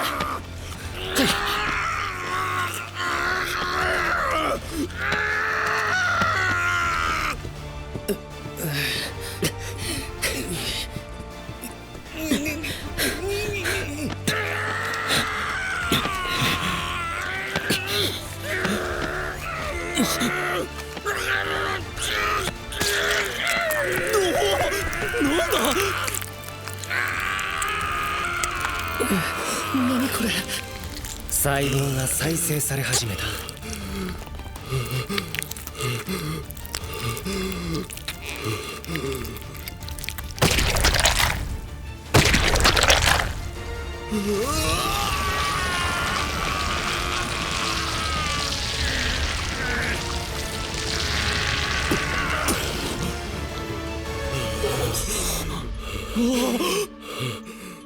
手と肺が治った。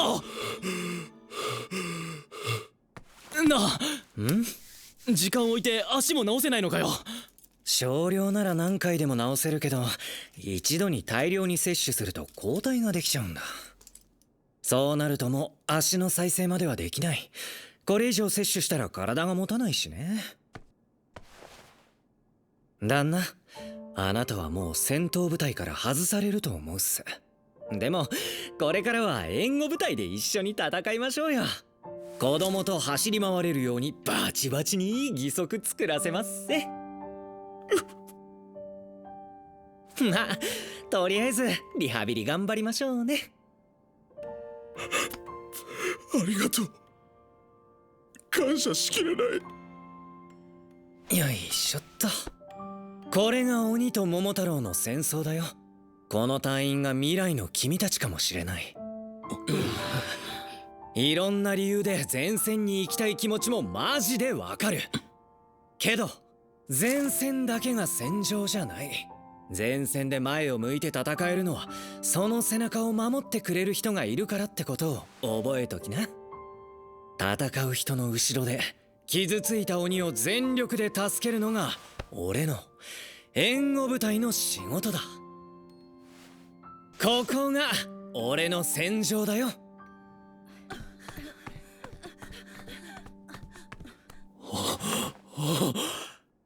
あんたマジかっけえ。チャラついてて嫌いだったけど男だぜ。わかる。チャラ男だけどしびれたな。俺の株爆上がりじゃん。よっしゃ、何でもするぜ。じゃんじゃん指示くれ。ああ、四季君には別のことを頼みたいのよ。なんすか？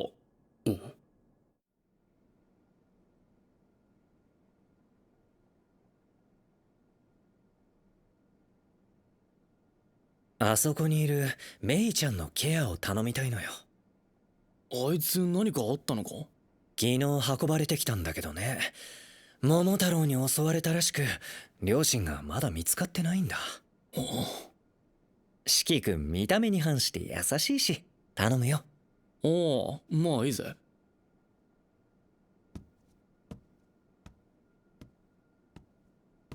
よいしょ。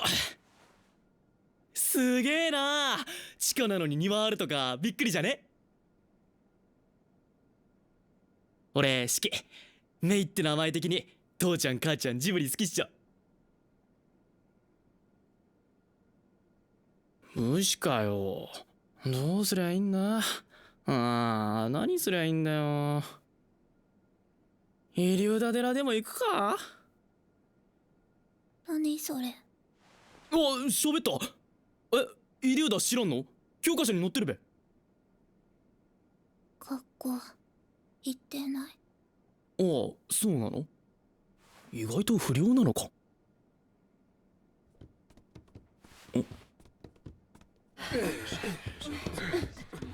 あら、たくさん来たね。見回りをしてた援護部隊が大量の遺体を回収したみたいで、数はざっと30人くらいです。そんな量の遺体が放置されてたの？待っ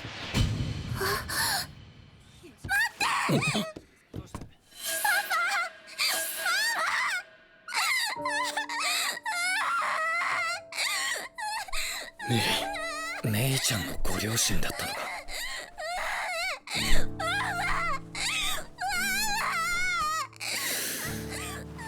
慣れないね、本当に。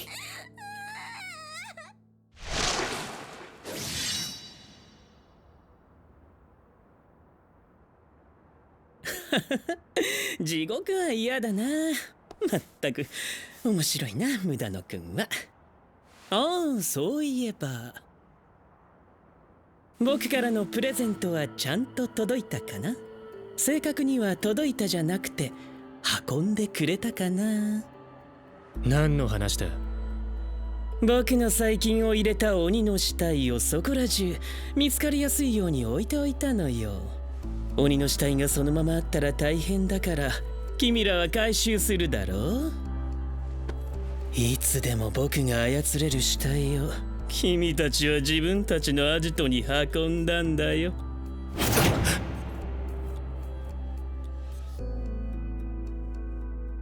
パパ、ママ。他のご遺体から運ぼう。四季君も手伝ってくれないかな。抵抗あるかもだけど。いや、手伝うよ。もう運ばれたかな。確かめてみよう。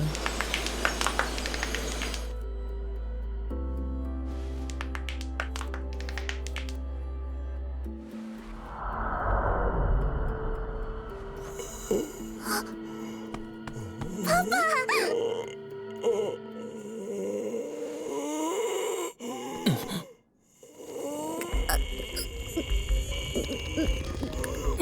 生きてたのか。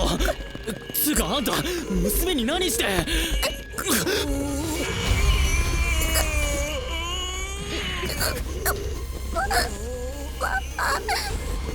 れはツバキリの能力。四季君、メイちゃんに目隠し頼む。いいから早く。分かった。メイちゃんごめんね。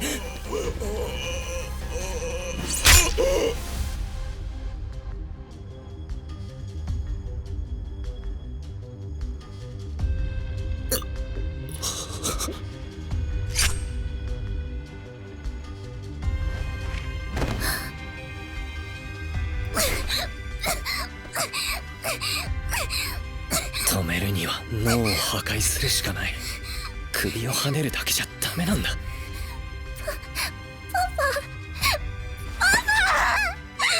顔をきれいなままにするにはこれしかなかった。ごめんねメイちゃん。ツバキリってやつクソ野郎すぎだろ。まさか。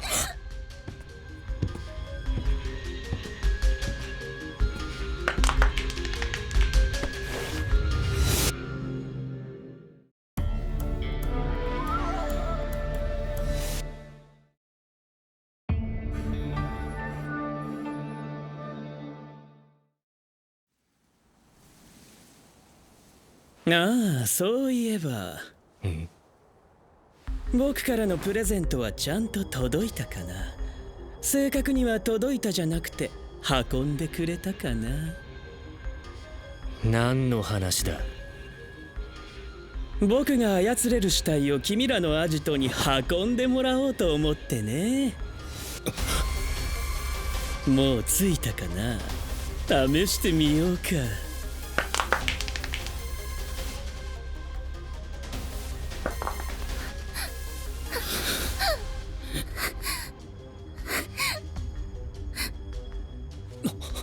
まさか。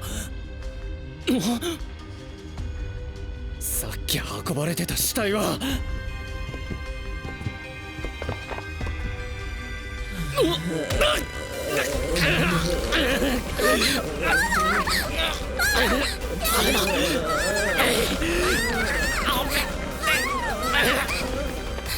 仕方ない。もう一度やらなくちゃ。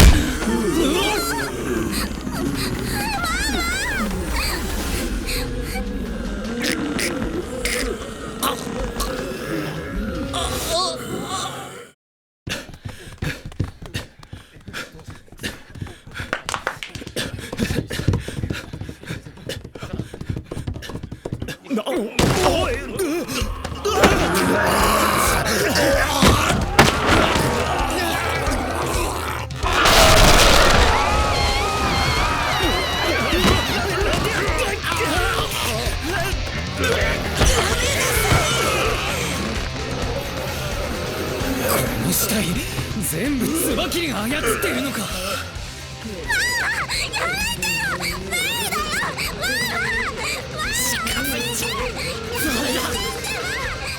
四季君、今助け。モテモテかよ。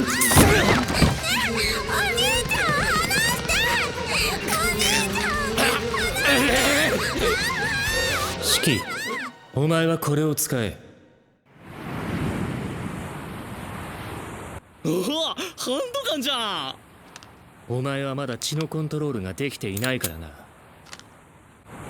モデルガンで散々石に回してたけど、やっぱ本物は違うな。お前の血を込めた弾丸が入ってる。通常より威力がはるかに高い。必要な時はそれを使え。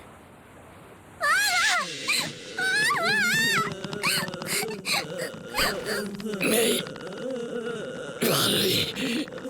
少しだけ目つぶっててくれ。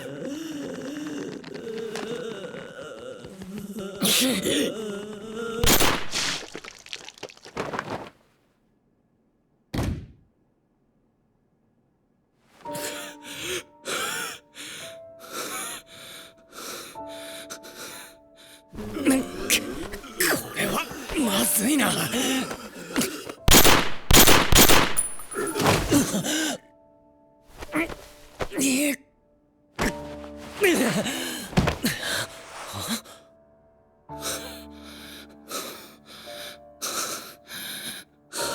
指揮官、大丈夫か？ありがとう。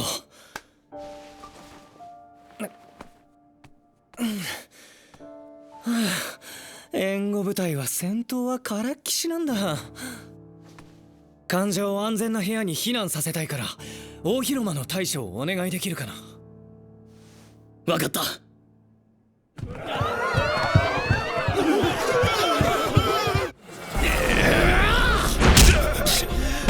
なんでこんなことになってんだよ。僕に聞かないでくれ。僕このままここで死ぬんですかね？何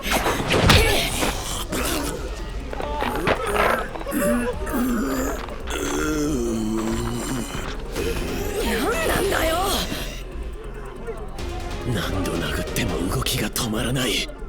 どうする？頭だ！死体の動きを止めるには頭を狙うしかねえんだ。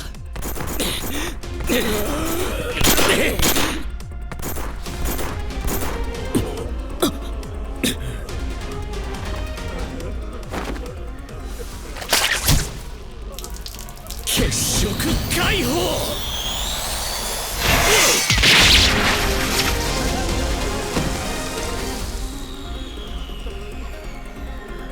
そういうことか。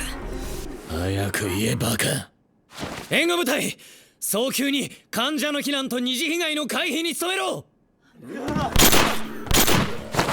くそ、死体をもう一度殺すなんて胸くそ悪いにも程があるだろう。僕と桐山君は援護部隊を手伝います。勝手に資金なメガネ行け。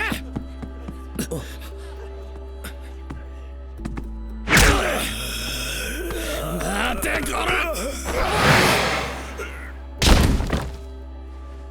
たくキリがねえ。俺は何をしているんだ。この人にもこの人にもこの人にも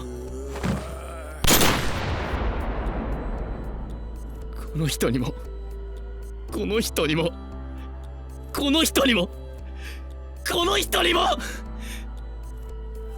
この人にもきっと大事な人がいて、誰かにとっての大事な人だったはずなのに。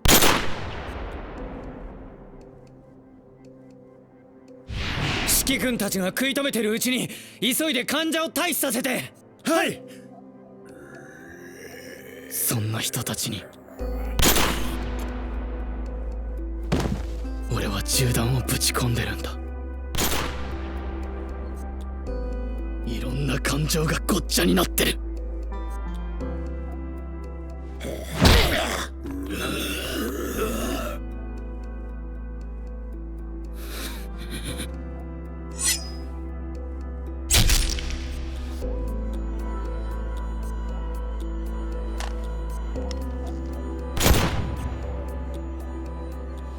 わかんねえけど涙が出そうだ。俺らの敵は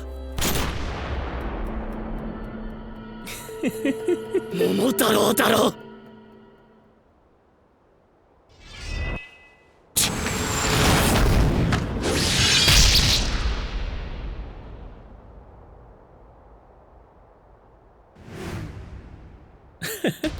お団子だ。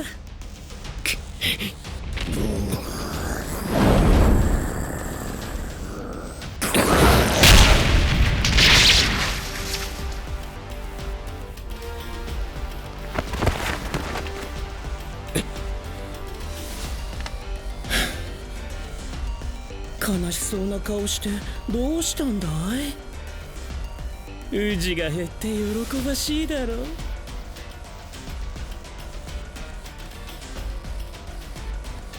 外の道にも限度があるだろう。それを外道以下が言うなんて面白すぎてつまらないね。無駄野さん、自分らも加勢します。いや、お前らは至急アジトに戻れ。向こうが気になる。そうはさせないよ。よもぎくん。うっす。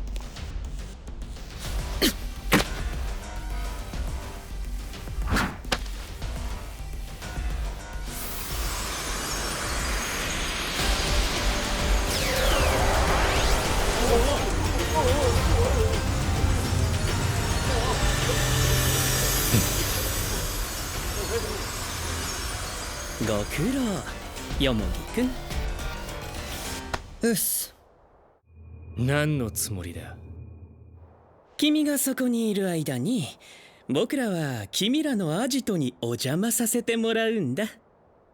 その箱はよもぎくんの許可がないと出られない。場所なんか知らないくせにって思ったでしょ。放置した死体に発信機をつけておいたんだよ。そしたら面白いところにバンバン発信機の信号が集まったんだよ。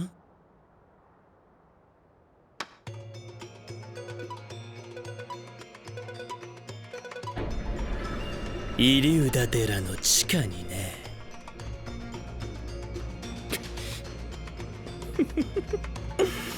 じゃあゆっくり行かせてもらうよ。君も生きてたら見においでよ。待て！よもぎくん。アグリ、入室を許可する。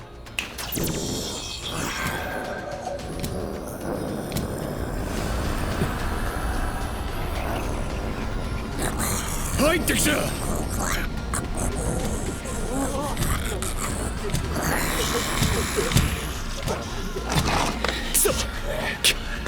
そのアグリは量産型だからさ、壊れてもオールオーケーなのよ。だから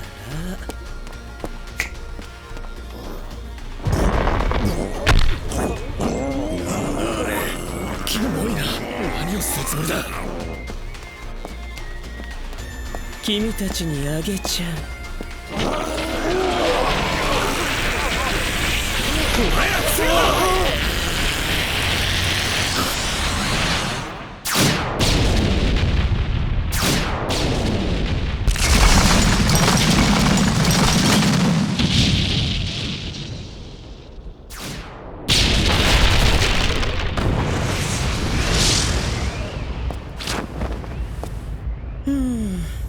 爆発に美しさが足りなかったかな。よう改良。確認しなくていいんすか？誇りっぽそうだし、また血がついたら嫌だし。そうっすか。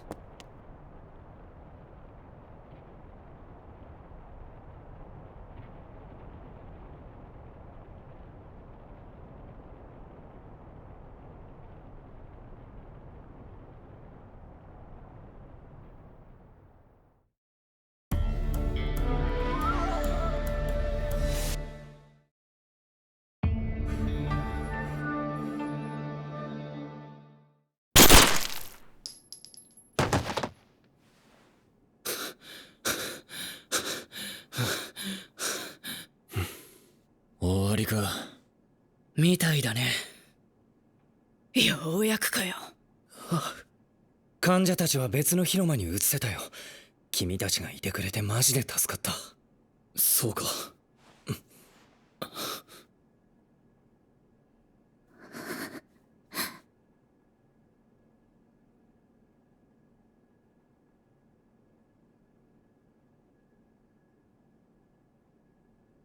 メイちゃん。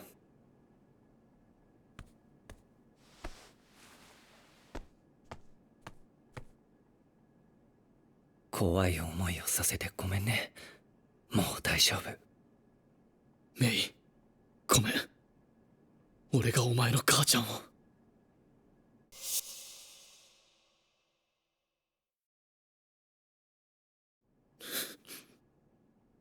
いいよ。ずっと学校も行かないで隠れて生きてきたんだもん。隠れて逃げて転々としながら生きてきたから、なんとなく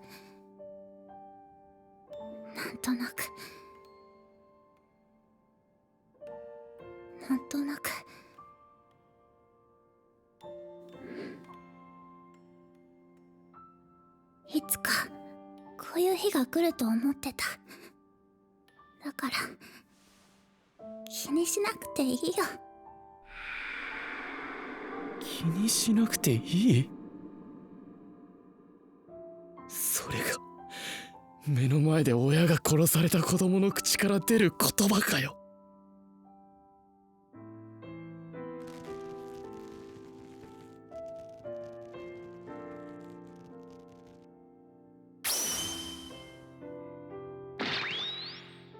俺はガキの頃、正義の味方に憧れてた。悪を滅ぼし正義をなす超英雄ジャスティス。ジャスティス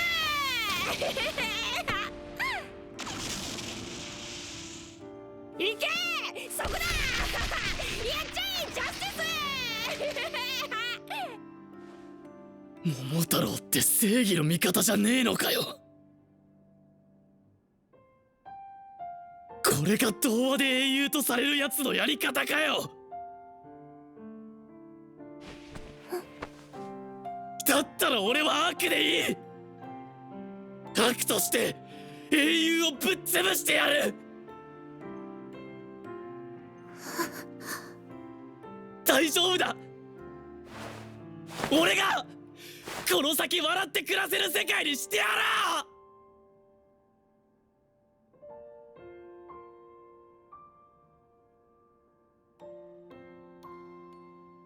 だから大丈夫だ。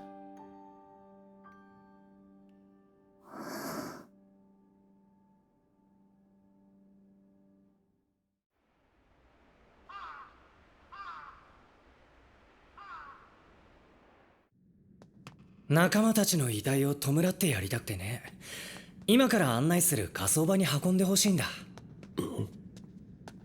君らが通った通路の途中にあるのよ。気づかなかったでしょ。まあこんなことにならなければ教えなかったんだけど。つうか彼女とかいんの？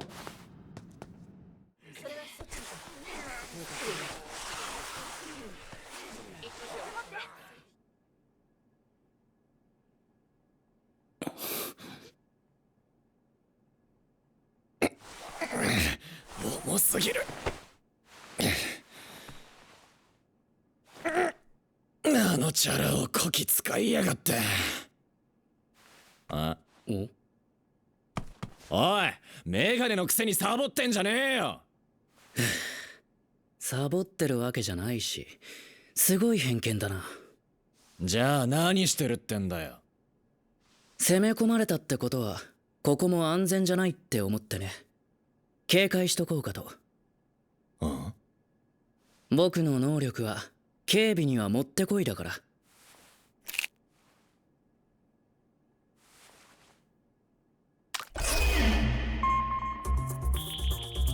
血色解放汝いずこへ。なんだこれ。僕の血は垂らした場所から5キロ圏内の生物を確認できる索敵ってやつだ。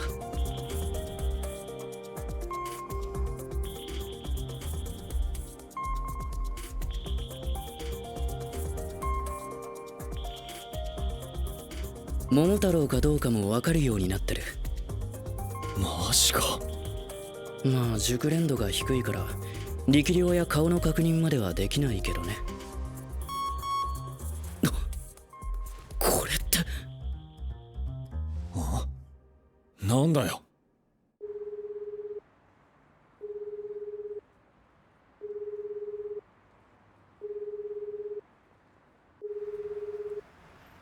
もしもーし。僕だけどちょっとアグリを何体かさ、ここの位置情報に送ってほしいのよ。そうそう。これから何するかって？鬼ヶ島探検かな。やっぱり鬼退治には犬、猿、キジがいないとね。あと僕のとっておきもアグリに持たせておいてよ。うん、そうじゃよろしく。あとこの前の隊長会議に出てたなんて名前だったか忘れたけど、要注意の鬼の資料念のために僕に送ってくれる？じゃあ無駄のが来てたってことはなんかあるかもしれないしね。先輩。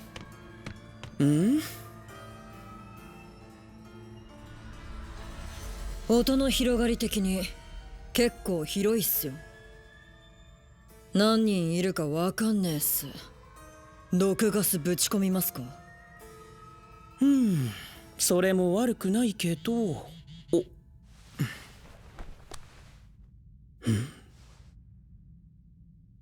先輩どうしたんすか？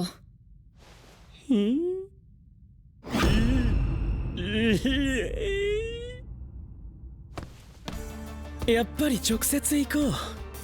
それと鬼を殺す前に必ず名前を聞いてくれ。何ですか？一ノ瀬四季という鬼がいたら殺さず生け捕りにしたい。そいつなんすか？一ノ瀬四季、そいつは少し特別らしい。ぜひ研究してみたい。さあ童話のラストを華やかに飾ろうじゃないか。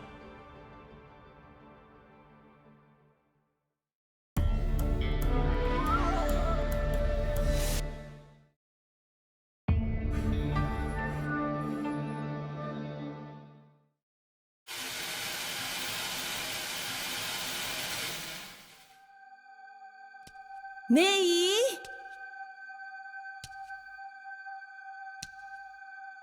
メイ、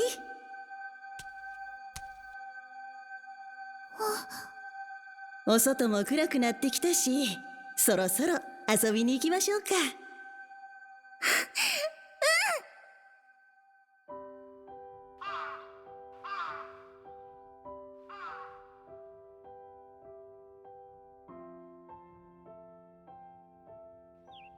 メイ、そろそろ下校の時間やから帰るぞ。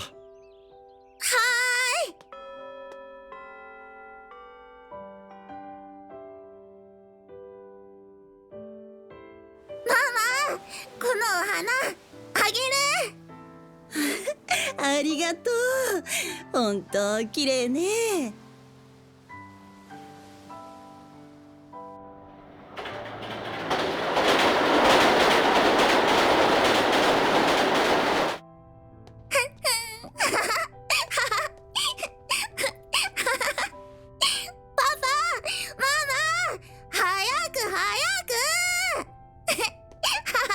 ほら、走らないの。足元気をつけろよ。もう心配しすぎだよ。パパ、ママ。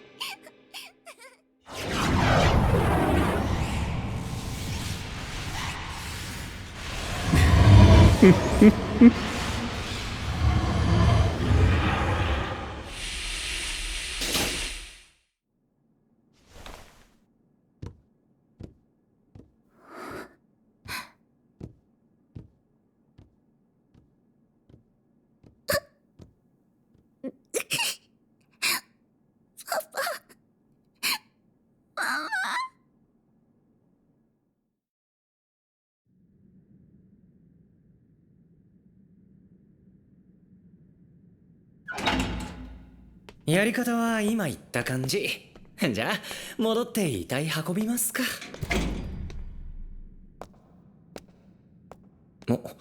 どうしたの？火葬場なんてあるんだな。さっき見たっしょ。戦闘になればああやって何人も担ぎ込まれる。間に合わず助けられない人もいる。だからここに火葬場があるのさ。君たちが足を踏み入れようとしてるのはそういう世界だよ。まあ俺がいる以上そう簡単には死なせないから安心して。他には質問ある？いや。じゃあ俺から一つ質問していい？彼女がいるかいないかだけでも教えて。無視？でも諦めない。好みのタイプはどんな子な？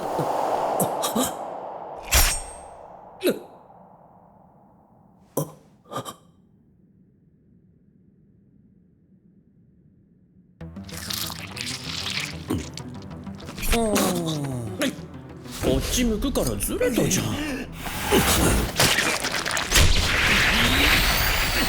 血色解放。この敵はヤバい。だから瞬間的に殺すべきだ。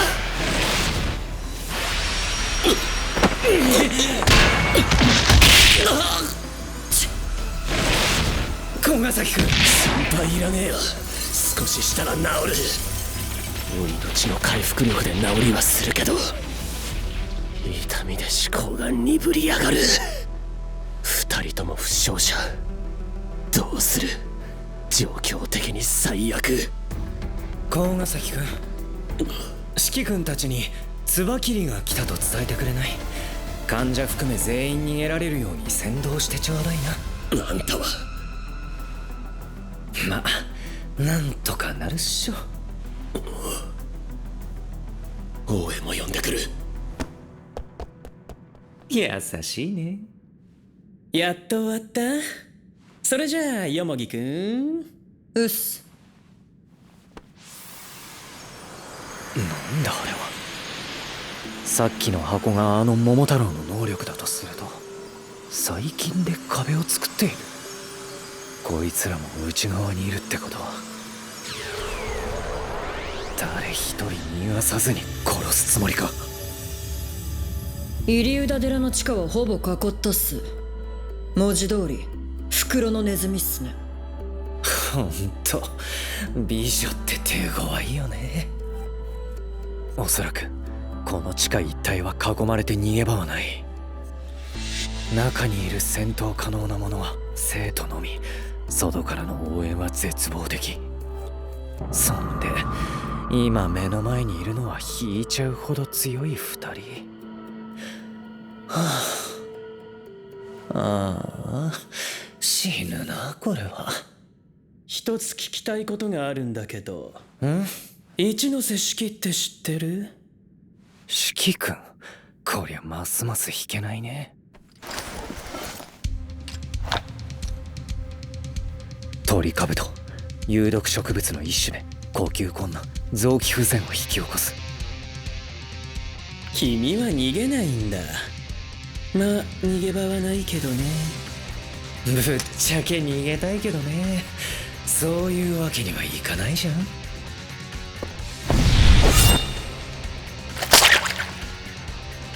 あ、そう。やばい、血を摂取しないと。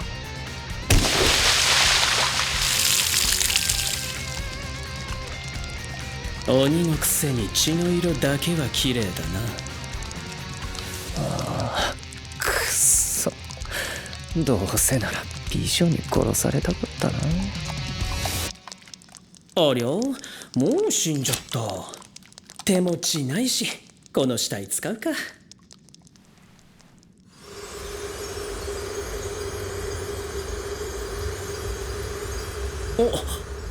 お、やめておこう。来たみたいだ。よもぎくん、入れてあげて。うっす。入室を許可する。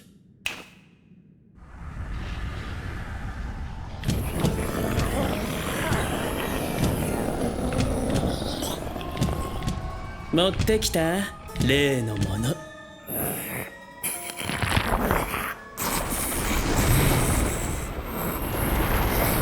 たないな。きれいに袋から出してね。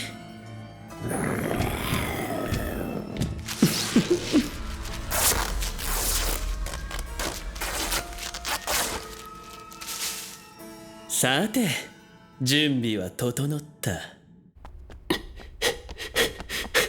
おい、ここに桃太郎が。人の気配が薄い。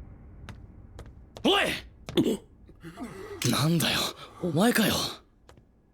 これだけか。どういうことだ。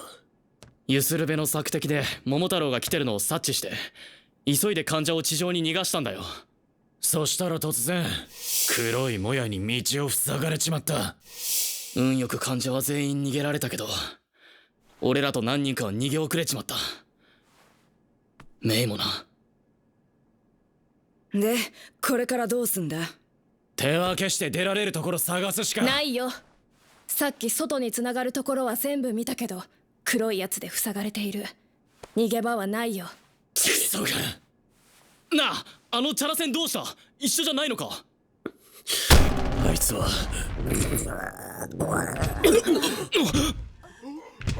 気味悪い。なんだこいつ。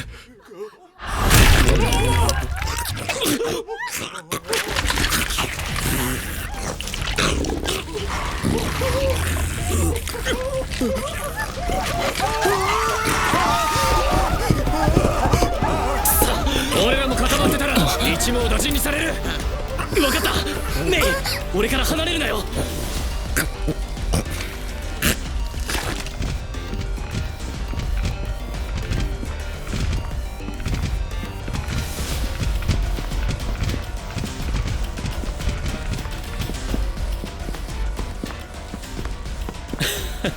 すごいな。地下にこんなの作ってたのか。棺桶をそこに置け。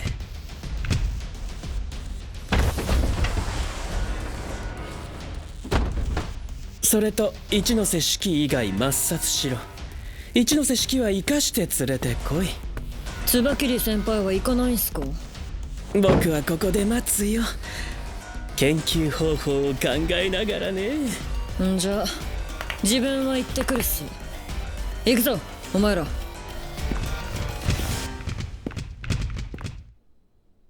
くそ、とりあえずこの動きにくい服なんとかしねえと。死ぬ。動悸が凄まじいし息切れもする。きっと心臓の病気で気管支系もダメになってるんだ。もうダメだ、死ぬんだ。うっせえよ。動悸は緊張、息切れは走ってからだろ。着替えるからこっち見たら殺すぞ。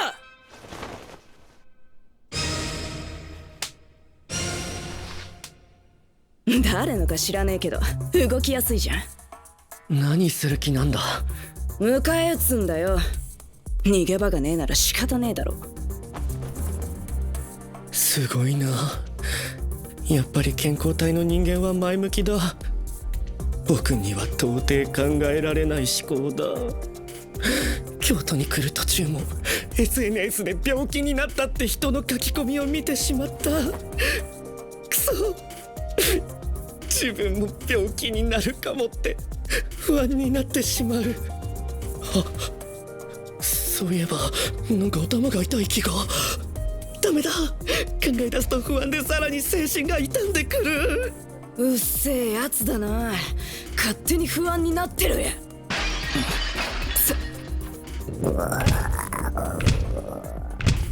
やるっきゃねえか。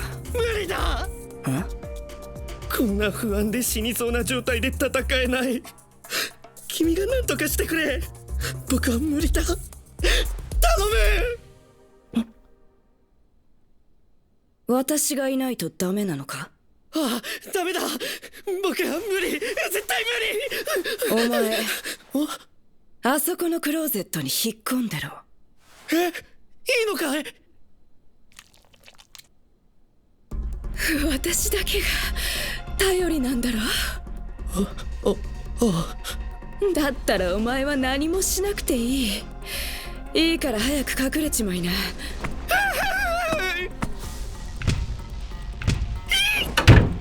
何から何まで私がやってやるよ。来いよ怪物ちゃん。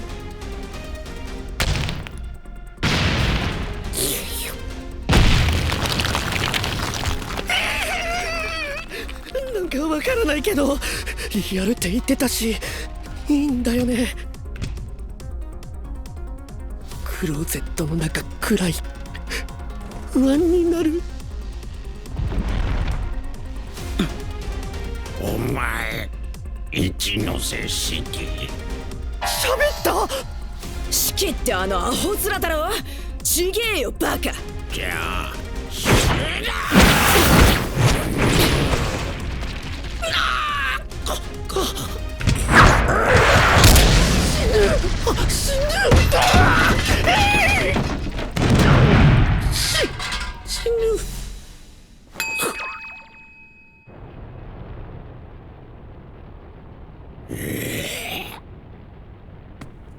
壁壊してどうやってんじゃねえよ。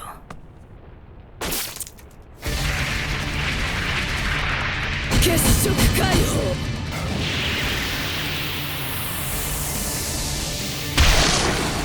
アイラブ。死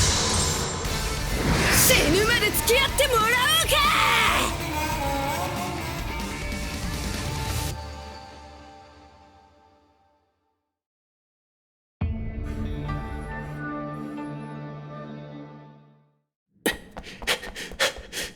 あの医者どうなった？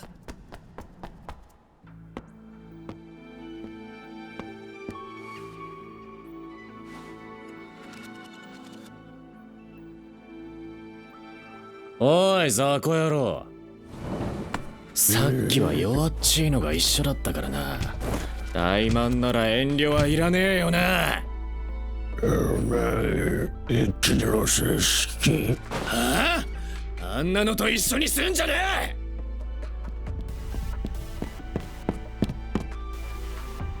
くそ、どっか隠れるとこねえのか。こっちだメイ。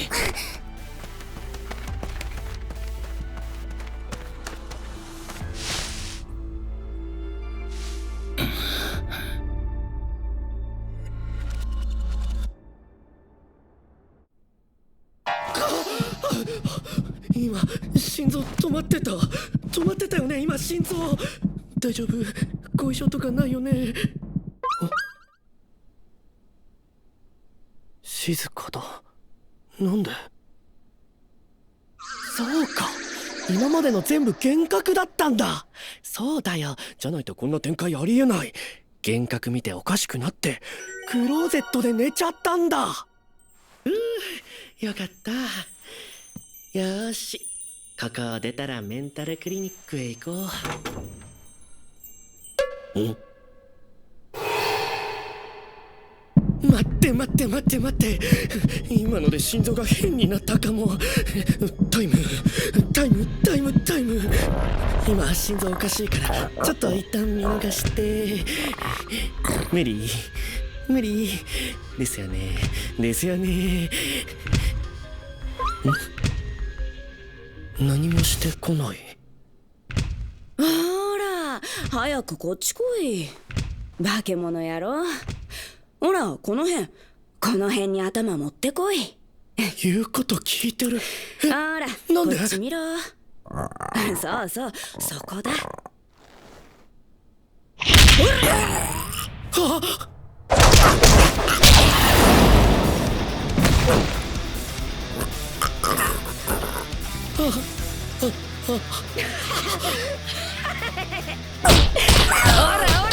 した？おい立てよ何あの子、怖い。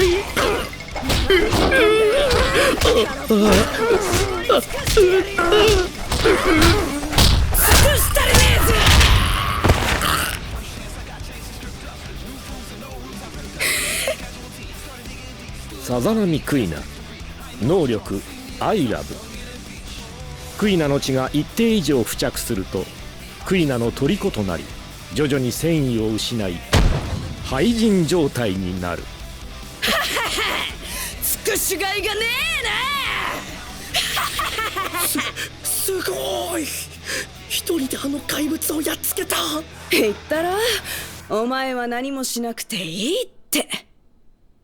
さざ波クイナを知る人は彼女をこう言う。頼りになる姉御肌。実際頼りになるしたくましい。彼女に憧れ慕う人もかなりいた。だがさざ波クイナの親友は彼女をこう言う。病的なまでに尽くしすぎる女と。飯作ったから食わせてやるよ。食後の歯磨きしてやっから口を開けろ。とことん尽くして廃人にした男は数知れず。仕事なんかすんじゃねえ。外には女がたくさんいんだぞ。言ったら殺すぞ。金は私が稼いでやんよ。やばいと思って自立するか、廃人となり施設行きかの2つに1つだ。ありがとうございます。このご恩は一生忘れません。脳の病気にならない限り。気にすんじゃねえよ、バカが。布団。あんな雑魚余裕で倒せるし、だいたいお前戦ったら危ないじゃねえか。あれ、いつの間に布団に。異性に頼られたりダメ男にすり寄られたら異常に張り切ってしまう。そう、さざ波クイナは尽くしすぎる。いいからお前は寝てろ。起きたら全部終わってるからよ。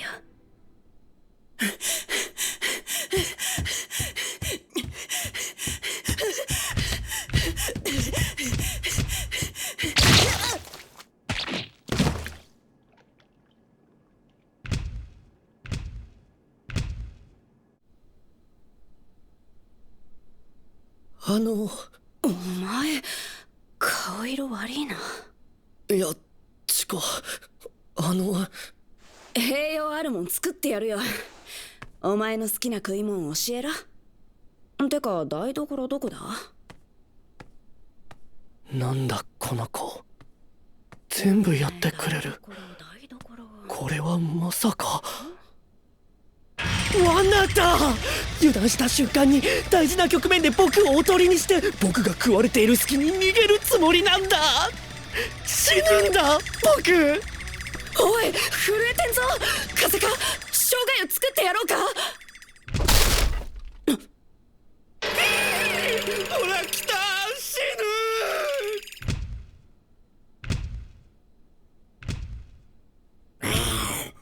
ぬ。また出てきやがったな、雑魚がよ。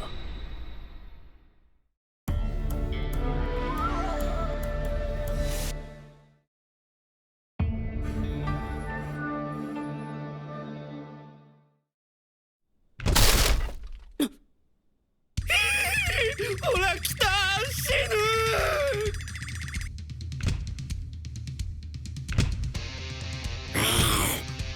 ぬ。また出てきやがったな、雑魚がよ。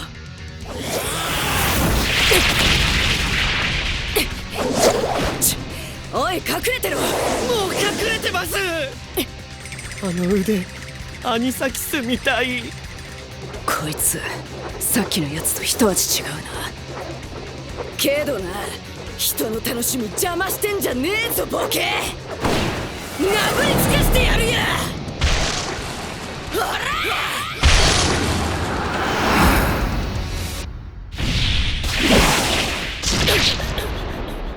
ああ、